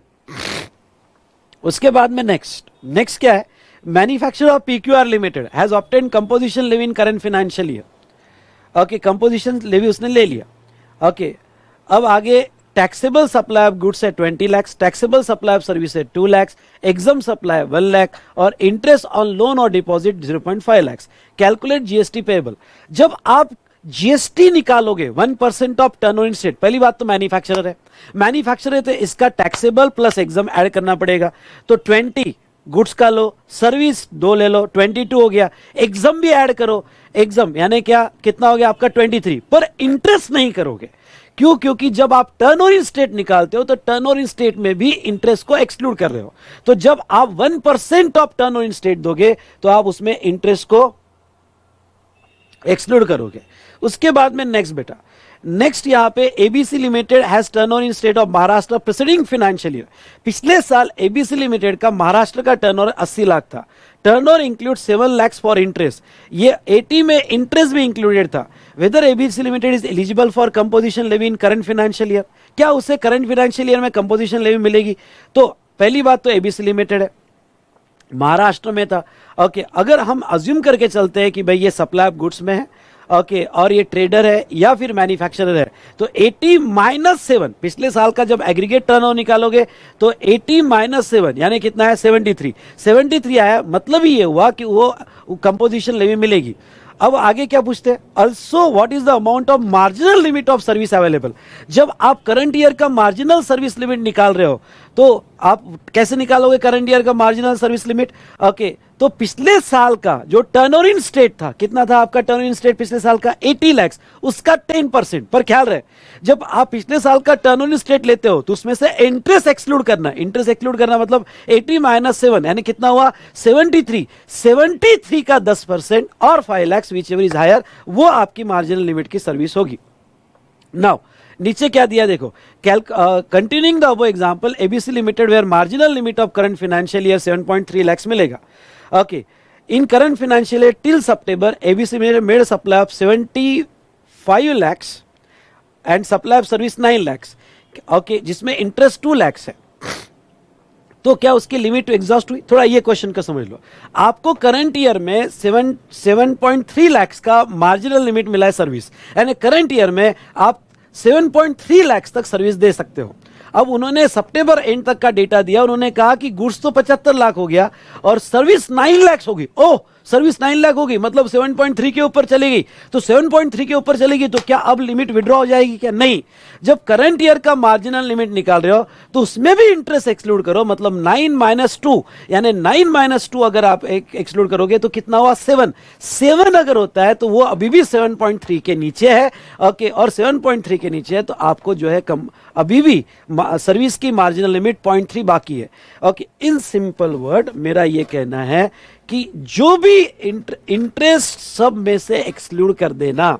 अगर ये कहा एग्रीगेट टर्नओवर में included exclude, turnover in state में एक्सक्लूड, ओके, प्रीवियस ईयर के टर्नओवर में होगा तो एक्सक्लूड, वो एक्सक्लूड करके कैलकुलेशन करना, या आपके मार्जिनल सर्विस में होगा तो एक्सक्लूड। ओके, तो इस तरह से ओके हमने सारे कॉन्सेप्ट देख लिए यहां पे कंपोजिशन लेवी के।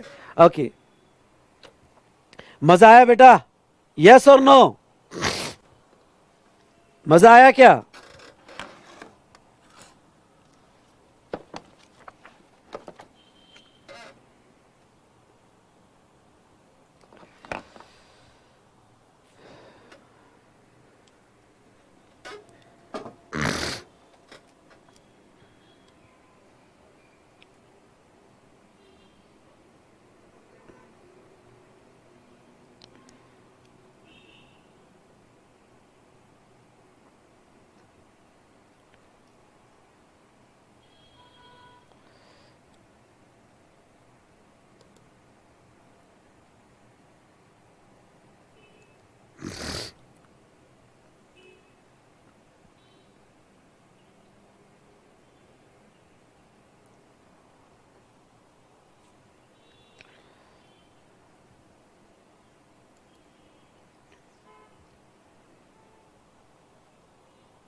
Very good, very good.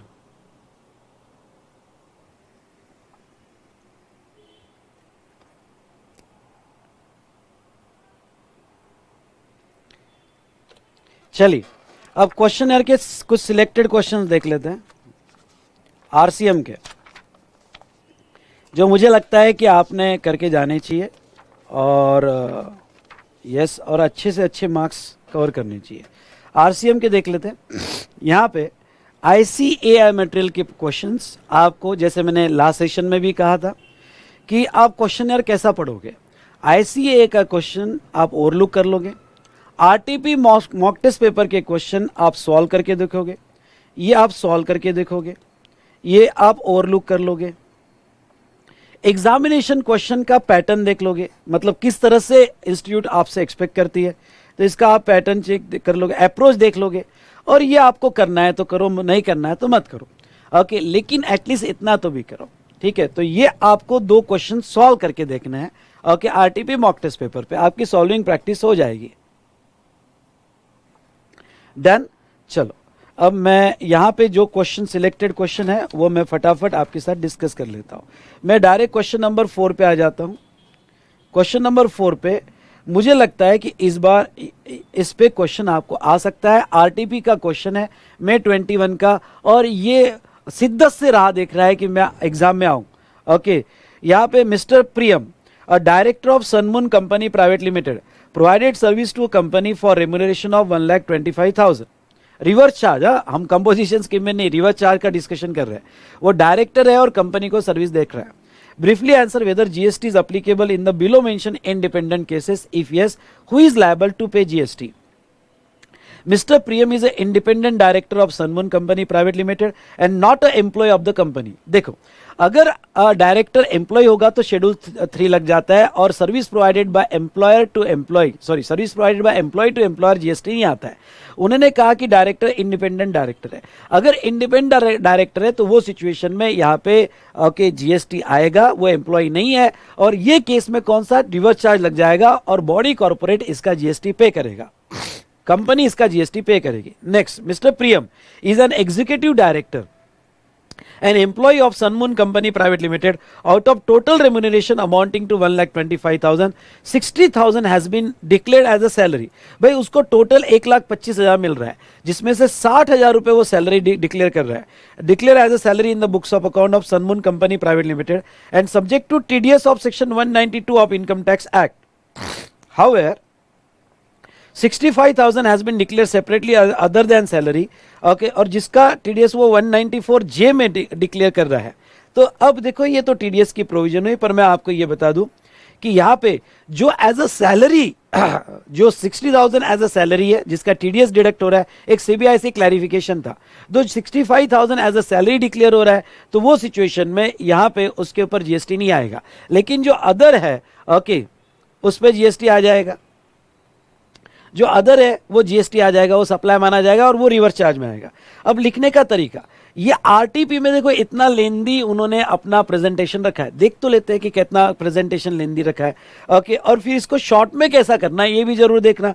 जैसे उन्होंने शुरुआत कैसी की, लीगल प्रोविजन आरटीपी देखो, पैरा 1 शेड्यूल 3, पैरा 1 शेड्यूल 3 उन्होंने ये कहा कि भाई पैरा 1 शेड्यूल 3 कहता है कि अगर एम्प्लॉय ने एम्प्लॉयर को सर्विस दिया in the course of employment तो जीएसटी नहीं लगेगा। इसलिए service provided by independent director for remuneration in the scope of employ, तो वो शेड्यूल 3 में आता है। तो remuneration to a director in the hands of company, sorry independent director का रेम्यूनरेशन वो शेड्यूल 3 में नहीं आता है। ओके, वो out of the scope of schedule 3 है, इसलिए वो रेम्यूनरेशन पे जीएसटी लगेगा और रिवर्स चार्ज बेसिस पे लगेगा। इसलिए पहले केस में हम आपको ये कंक्लूड करके देते हैं कि जीएसटी लगेगा और सनमून कंपनी उसका जीएसटी पे करेगी स्टेप बाय स्टेप। यानी देखो स्टार्ट कैसे किया, और यही कला होती है कि पहले शेड्यूल 3 एक्सप्लेन किया, ये कहा गया कि वो एम्प्लॉयर टू एम्प्लॉय है, फिर ये कहा गया कि इंडिपेंडेंट डायरेक्टर होने की वजह से ओके यहाँ पे outside the scope of schedule 3 है, इसीलिए ये सप्लाई माना जाएगा, इसीलिए रिवर्स चार्ज बेसिस पे जीएसटी आएगा। ओके, आपकी एक लाइन काम की नहीं है, ऐसे 4 पॉइंट्स आने चाहिए तब जाके मार्क्स मिलते हैं। ओके, अब दूसरा यहाँ पे देखो क्या, अगर जो डायरेक्टर रेम्यूनरेशन जो है एज अ सैलरी डिडक्ट होता है और वो सेक्शन 192 में डिडक्ट होता है, तो वो यहाँ पे ये रिलेशनशिप शेड्यूल 3 में कवर हो जाती है। ओके, यहाँ पे ये सीबीएसई क्लैरिफिकेशन है कि आपका इनकम टैक्स एक्ट में टीडीएस सेक्शन 192 में डिडक्ट होता है ओके सैलरी का, तो आप शेड्यूल 3 में आ जाओगे। और डायरेक्टर रेम्यूनरेशन 194J में डिडक्ट होता है अगर इनकम टैक्स एक्ट में, तो फिर वो जो है प्रोफेशनल फीस है और आप okay outside the scope of schedule 3 रहोगे। अगर outside the scope of schedule 3 रहोगे मतलब आपकी सर्विस सप्लाई है और रिवर चार्ज में टैक्सेबल है। इसलिए आपका कंक्लूजन क्या होगा? कंक्लूजन ये होगा कि 60,000 सैलरी डिक्लेयर हुआ है, वो उस पर जीएसटी नहीं आएगा, पर जो बचा हुआ 65,000 है वो out of the scope of GST है, उसके ऊपर आ जाएगा। तो बेटा ये क्वेश्चन है जो अच्छा क्वेश्चन है, पढ़ के जाना। इसके ऊपर मैं क्वेश्चन एक्सपेक्ट कर रहा हूं, आरटीपी में पूछा गया था। उसके बाद में डायरेक्ट आप क्वेश्चन नंबर 8 पे आ जाओ।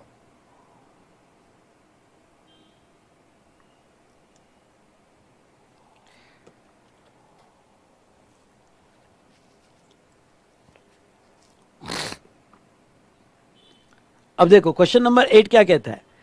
Mister Vicky Franklin, a registered famous author, received a 3 crores of consideration from Shiv Bhavan publication located in Indore for supply of service by a temporary transfer of copyrights covered under this section।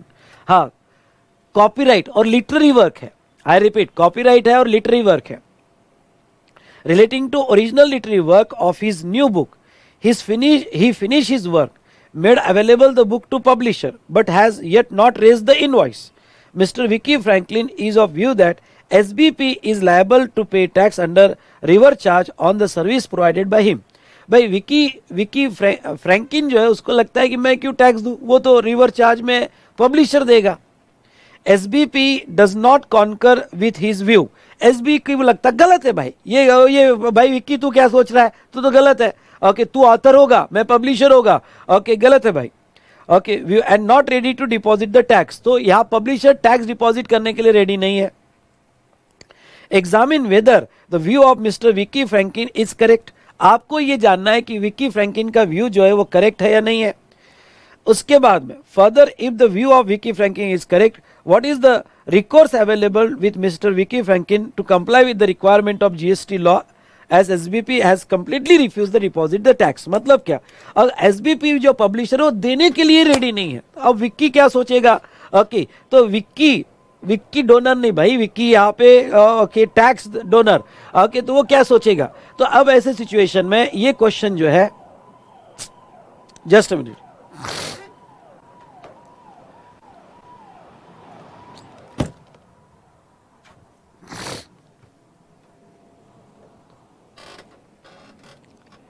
तो चलिए अब यहां पे ये क्या सोचेगा। तो ऐसे केस में सबसे पहले उन्होंने सवाल क्या पूछा, सवाल को ढूंढो तो आंसर सही आएगा। उन्होंने पहला सवाल ये पूछा कि भाई मिस्टर विकी फ्रैंकिन ने व्यू लिया है कि भाई एसबीआई लायबल होगा।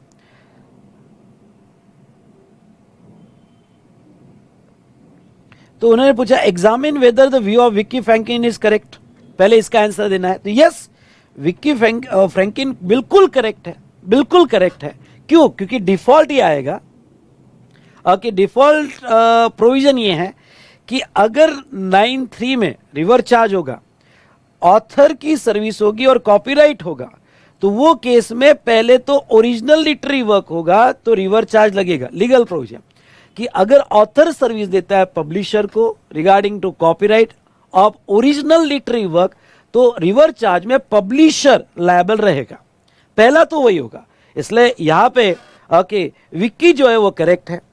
तो डिस्कशन और कंक्लूजन क्या आएगा? डिस्कशन ये आएगा कि in given case Vicky temporary transfer copyright of original work to SBP, therefore SBP publisher is liable to pay tax. आपका आंसर ये आना चाहिए, SBP publisher is liable to pay tax. However, SBC has completely refused to deposit the tax on given transaction. Vicky Franklin has option to pay under forward charge. उसके पास option है okay under forward charge subject to 4 condition. उसको GST में registration लेना पड़ेगा, उसको declaration देना पड़ेगा, कि वो फॉरवर्ड चार्ज में दे रहा है, उसको सारी प्रोविजन पूरी करनी पड़ेगी। अगर उसने ऑप्शन लिया तो एटलीस्ट 1 साल ये कंटिन्यू रहेगा और उसको इनवॉइस में डिक्लेयर करना पड़ेगा। अगर बॉस आपने इस तरह से चारों कंडीशन लिखी और इस तरह से प्रेजेंट किया, लिख कर देख लेना बॉस, इस तरह से प्रेजेंट किया तो कौन रोक सकता है आपको मार्क्स लेने के लिए। आपका प्रेजेंटेशन बहुत इंपॉर्टेंट है, लीगल प्रोविजन क्या कहती है, उसके बाद में पब्लिक हमारे डिस्कशन और कंक्लूजन क्या है, और क्या वो फॉरवर्ड में आ सकता है क्या। इतना बढ़िया लिखो ना यार कि पढ़ने वाला भी मंत्रमुग्ध हो जाए कि क्या लिखा बॉस आपने। यहाँ पे नेक्स्ट आप आ जाइए 10th नंबर पे,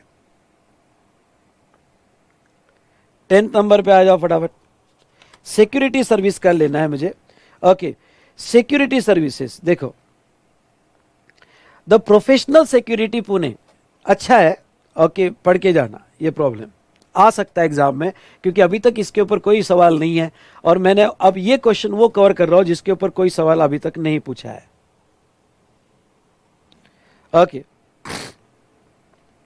the professional security Pune is a firm of security agency. Security agency है, security agency by way of supply personnel. By way of supply personnel, याद आ रहा है ना आपको? यस और नो? हाँ यस बोलिए। Providing service by way of supply of security personnel to मतलब any person other than body corporate to registered person, तो रिवर्स चार्ज आएगा रजिस्टर्ड पर्सन पे। XYZ प्राइवेट लिमिटेड, अब ये जो सिक्योरिटी एजेंसी है उसने XYZ प्राइवेट लिमिटेड को सर्विस दिया, company registered under GST, reverse charge आ जाएगा 10 लाख पे। उसके बाद में Sindh cooperative society Mumbai which is not registered under GST, तो अगर वो रजिस्टर्ड नहीं है तो फॉरवर्ड चार्ज आएगा। तो पहले केस में देखो, पहले केस में रिवर्स चार्ज है, इसलिए टैक्सेबल वैल्यू। अब उन्होंने पूछा क्या है, मैं बता देता हूं नीचे क्या पूछा है। Determine taxable value of professional security, हमें प्रोफेशनल सिक्योरिटी की टैक्सेबल वैल्यू निकालनी है। अगर प्रोफेशनल सिक्योरिटी की टैक्सेबल वैल्यू निकालनी है कि वो कितने वैल्यू पे टैक्स देगा, तो पहला तो XYZ को दिया, पहला अगर XYZ को दिया तो उसकी वैल्यू में नहीं आएगा क्योंकि वो टैक्स नहीं देने वाला है, तो उसकी टैक्सेबल वैल्यू नील रहेगी, उसकी टैक्सेबल वैल्यू नील रहेगी। दूसरा बेटा वो अनरजिस्टर्ड है तो फिर फॉरवर्ड चार्ज में आएगा, फॉरवर्ड चार्ज में आएगा तो कौन टैक्स देगा? प्रोफेशनल सिक्योरिटी देगा, प्रोफेशनल सिक्योरिटी देगा तो 8 लाख उसकी टैक्सेबल वैल्यू हुई। चलो अब तीसरा क्या कहते हैं, department of central government located in Bangalore which has taken a registration of CGST Act only for the purpose of deducting tax under section 51 and not making any taxable supply of goods or service valuing 12 lakhs। ठीक है, ये नहीं पूछेंगे आपको, पर government department ने, अगर ध्यान सुनिएगा, गवर्नमेंट, ये भी एक्सेप्शन है, अगर गवर्नमेंट डिपार्टमेंट को सिक्योरिटी सर्विस दी और वो ओनली टैक्स डिडक्शन के लिए रजिस्ट्रेशन लेते हैं तो वो सिचुएशन में रिवर्स चार्ज नहीं, वो सिचुएशन में फॉरवर्ड चार्ज अप्लाई होगा। ये अभी सिर्फ मेरे साथ पढ़ लो, वो फॉरवर्ड चार्ज होगा और फॉरवर्ड चार्ज में सिक्योरिटी एजेंसी पे आएगा। अगर ये सर्विसेज गवर्नमेंट डिपार्टमेंट को दी जो ओनली TDS के लिए रजिस्टर्ड है तो रिवर्स चार्ज नहीं, फॉरवर्ड चार्ज लगेगा। पुणे म्युनिसिपल कॉर्पोरेशन को दिया for the purpose of making taxable supply, service 4 lakh जो GST में रजिस्टर्ड है, तो अगर जो ऑलरेडी GST में रजिस्टर्ड है और कॉर्पोरेशन होगी और वो TDS के लिए नहीं, नॉर्मल होगा, तो वो केस में रिवर्स चार्ज। ये दोनों केस नहीं भी समझ में आई तो चलेगा, नहीं भी आई तो समझ लेना। अगर आपने गवर्नमेंट या लोकल बॉडी को सर्विस दी और वो ओनली TDS के लिए रजिस्टर्ड होगी तो फिर रिवर्स चार्ज अप्लाई नहीं होगा, फॉरवर्ड। लेकिन वो नॉर्मल रजिस्टर्ड है तो फिर रिवर्स चार्ज अप्लाई हो जाएगा। नहीं समझ में आएगा होगा, ठीक है, रहने दो। मिस्टर अल्ताफ को दिया from Gujarat, registered under section 10, ये भी उसका एक्सेप्शन है। अगर आपने कोई ऐसे रजिस्टर्ड पर्सन को दिया, सुनो, आपने ऐसे रजिस्टर्ड पर्सन को दिया जो कंपोजिशन डीलर है, तो वहां रिवर्स चार्ज नहीं, वहां फॉरवर्ड चार्ज होगा। ये इंपॉर्टेंट है, आ सकता है, ठीक है। अगर कोई भी person other than body corporate ने सर्विस दिया और रजिस्टर्ड को दिया तो रिवर्स चार्ज है, पर उसका एक एक्सेप्शन है। अगर आपने कंपोजिशन डीलर को दिया तो वहां रिवर्स चार्ज नहीं, वहां क्या लग जाएगा बेटा? फॉरवर्ड चार्ज लग जाएगा और प्रोफेशनल कोरियर टैक्स देगा। उसके बाद में next, service provided to star industry limited USA। अब ये USA में मतलब नॉन टैक्सेबल टेरिटरी में, और नॉन टैक्सेबल टेरिटरी में तो फॉरवर्ड चार्ज में ही टैक्स लगेगा, फॉरवर्ड चार्ज में ही टैक्स लगेगा, और उसके रीजंस यहाँ पे दिए है। तो ये क्वेश्चन अच्छा क्वेश्चन है, पढ़ के जाना। गवर्नमेंट वाला नहीं भी समझ में आया तो छोड़ देना, वो आपको नहीं पूछेंगे। उसके बाद आ जाओ आप डायरेक्टली क्वेश्चन नंबर 13 पे, क्वेश्चन नंबर 13 पे आ जाओ। अब क्वेश्चन नंबर 13 क्या कहता है? State the person liable to pay GST in following independent cases provided recipient is located in a taxable territory. Service supplied by recovery agent to car dealer. ओहो, reverse charge कब लगता है भाई? Reverse charge अगर recovery agent service दे रहा है और वो बैंकिंग या यहाँ पे एनबीएफसी को दे रहा है. रिकवरी एजेंट अगर बैंकिंग या एनबीएफसी या एफआई को सर्विस दे रहा है तो रिवर चार्ज है. ये रिकवरी एजेंट बैंक को दे रहा है क्या? नहीं, ये कार डीलर को दे रहा है. ओके, ये जो है कार डीलर को दे रहा है, तो यार रिवर चार्ज अप्लाई नहीं होगा. ये आईसीएस स्टडी मटेरियल का है. अच्छा क्वेश्चन है. Security service provided by of supply of security personnel provided to registered person. O no doubt, अगर सिक्योरिटी सर्विस जिसमें पर्सनल सप्लाई किए जा रहे हैं, ओके, तो वो केस में यहां पे रिवर चार्ज होगा. पर आपने यहां नोट दे देना, we assume that service is provided by person other than body corporate. Provided by person other than body corporate to registered person, तो यहां रिवर चार्ज अप्लाई होगा. वो आपने यहां पे बिल्कुल एजम्पशन दे देना. तो लिखने का तरीका देखो, पहले लीगल प्रोविजन लिखी गई. लीगल प्रोविजन में मैंने लिखा कि service provided by any person other than body corporate to registered person, तो वहां registered person in a taxable territory, taxable territory मतलब इंडिया, तो ऐसे एक सिचुएशन में यहां पे रिवर चार्ज लगेगा और रिसिपिएंट पे लायबिलिटी आएगी. चलिए, उसके बाद में आप आ जाइए क्वेश्चन नंबर 16 पे. क्वेश्चन नंबर 16 पे आ जाइए.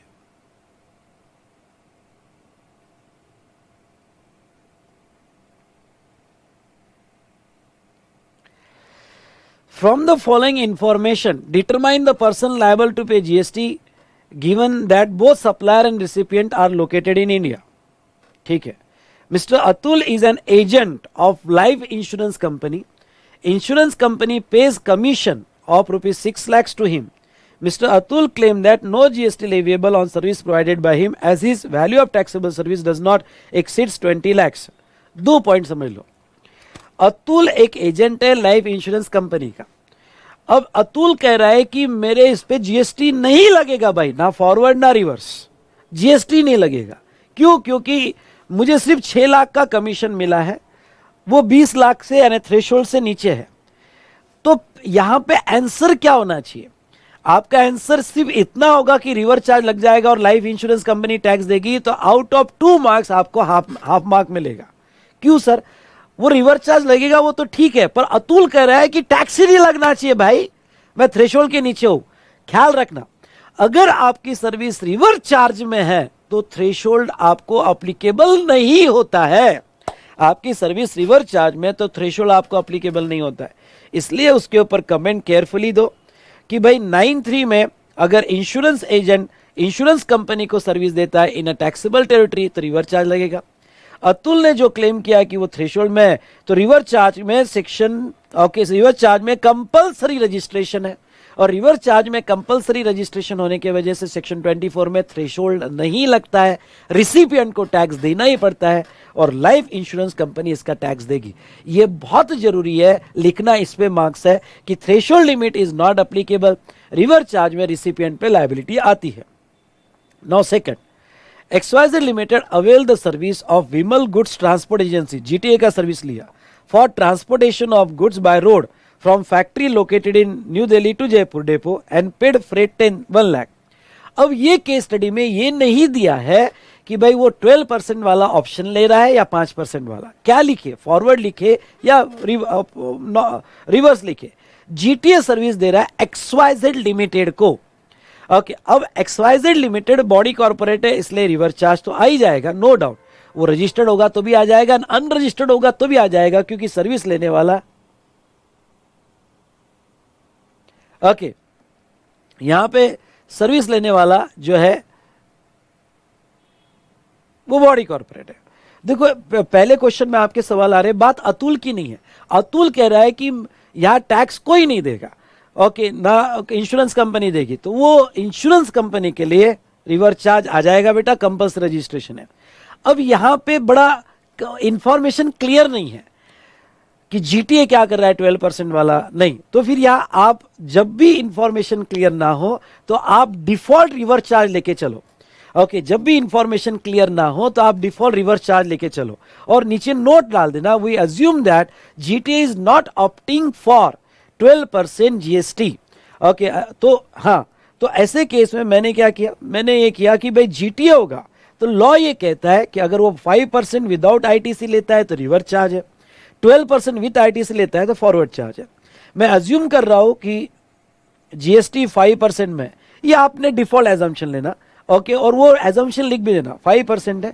तो ऐसे केस में कौन, तो जीटीए जो है, ओके, जीटीए अगर सर्विस एक्सवाइजेड को ले रहा है तो एक्सवाइजेड बॉडी कॉर्पोरेट है, रिवर्स चार्ज में जो फ्रेट पे कर रहा है वो यहाँ पे जीएसटी देगा। Now next, Ranka jewellers limited paid 50 lakhs for sponsorship service of miss India beauty pageant. Sponsorship service any person, अब मिस इंडिया ब्यूटी पेंजेंट हुआ है और वो सर्विस रांका ज्वेलर्स को दे रहा है। तो यहां पे ओके, कोई भी पर्सन अगर सर्विस बॉडी कॉर्पोरेट को दे, रांका ज्वेलर्स सर्विस लेने वाला है और मिस इंडिया ब्यूटी पेंजेंट ये सर्विस देने वाला है, कोई भी पर्सन अगर बॉडी कॉर्पोरेट या फर्म को दे तो ये केस में यहां पे रांका ज्वेलर्स बॉडी कॉर्पोरेट पे रिवर्स चार्ज में टैक्स आएगा। Next, legal service provided by VHB and company partnership firm of New Delhi to Tata motors Mumbai. अब अगर individual advocate, firm of advocate या सीनियर एडवोकेट बिजनेस एंटिटी को सर्विस देती है तो रिवर्स चार्ज है, तो ये केस में भी रिवर्स चार्ज लग जाएगा। Infrastructure support service provided by government to business entity, government कोई भी सर्विस बिजनेस एंटिटी को दे तो रिवर्स चार्ज लगता है, एक्सेप्ट डिपार्टमेंट ऑफ पोस्ट की service, renting of immovable property other than unregistered person, vessel aircraft और ट्रांसपोर्टेशन सर्विस। तो ये इंफ्रास्ट्रक्चर सपोर्ट सर्विस है, कोई भी सर्विस अगर गवर्नमेंट यहां पे बिजनेस एंटिटी को देती है तो रिवर्स चार्ज लगेगा। Renting of immovable property service provided by government to unregistered business entity, ख्याल रहे, अगर renting of immovable property registered person को दे तो फॉरवर्ड चार्ज है बाय गवर्नमेंट, और अगर रेंटिंग ऑफ इमूवेबल प्रॉपर्टी अगर अनरजिस्टर्ड को दे, sorry, renting of immovable property registered को दे तो रिवर्स चार्ज है, और renting of immovable property by government okay ये अनरजिस्टर्ड को दे तो फॉरवर्ड चार्ज है। तो आखिरी वाले केस में ओके अनरजिस्टर्ड है तो आरसीएम नहीं बेटा, renting of immovable property registered को दिया तो रिवर्स है और अनरजिस्टर्ड को दिया तो फॉरवर्ड चार्ज है। तो ये हमने कुछ डिस्कशन देखा, कुछ इंपॉर्टेंट क्वेश्चन देखे, और यहां हमने कंप्लीट किया हमारा क्वेश्चन है discussion okay on RCM, on क्या बेटा, आरसीएम। ठीक है, तो आज का डिस्कशन आई होप आपने एंजॉय किया होगा। ओके, कुछ इंपॉर्टेंट क्वेश्चंस में क्वेश्चनर भी टच कर रहा हूं। ओके, आपको क्या करना है आप जरूर कीजिएगा। इस बार जीएसटी में हम अच्छे से अच्छे मार्क्स लेके रहेंगे, टैक्सेशन अबो 80 मार्क्स में आपका कॉन्फिडेंस सुपर बूस्ट कर दूंगा। So thank you to all of you. चलिए आज पढ़िएगा। ओके, नेक्स्ट कंपोजिशंस के लेवी के क्वेश्चंस हम नेक्स्ट इसमें देखेंगे, नेक्स्ट सेशन में देखेंगे।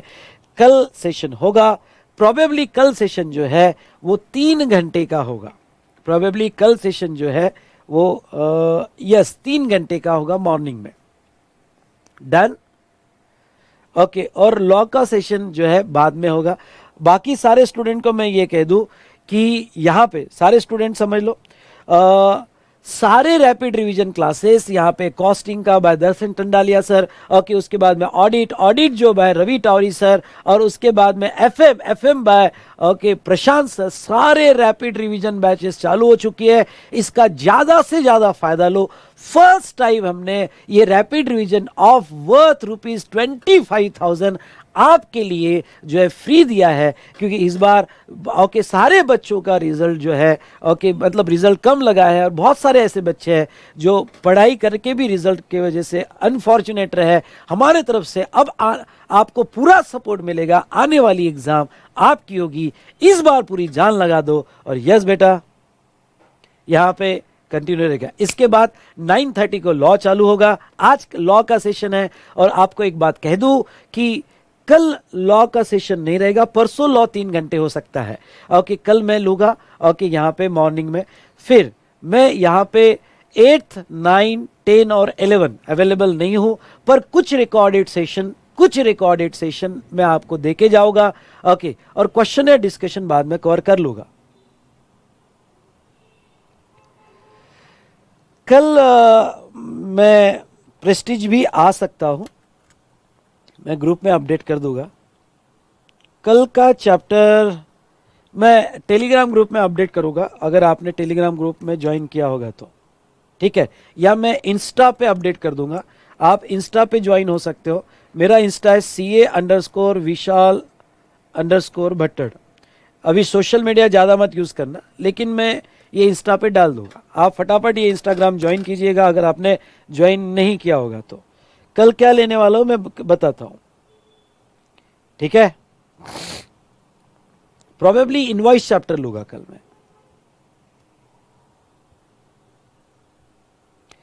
डन, चलो यहां रुकते हैं। आज लॉ होगा, कल नहीं होगा लॉ। मैं कल 3 घंटे लूंगा, परसों शिवम सर 3 घंटे लेंगे। सेक्शन नंबर बेटा याद रहते हैं तो ठीक। इनवॉइस चैप्टर पढ़ के आओ कल, इनवॉइस, हाँ सारे लोग इनवॉइस चैप्टर पढ़ के आओ, एक और लुक करके आओ तो आपको बहुत अच्छे समझ में आएगा। इनवॉइस चैप्टर पढ़ के आओ और नेक्स्ट ई वे बिल पढ़ के आओ। ई वे बिल में कल इनवॉइस और ई वे बिल लूंगा। कल की क्लास यूट्यूब पे होगी, बाद में बाकी की हम साइट पे लेंगे। कल इनवॉइस और ई वे बिल पढ़ के आओ,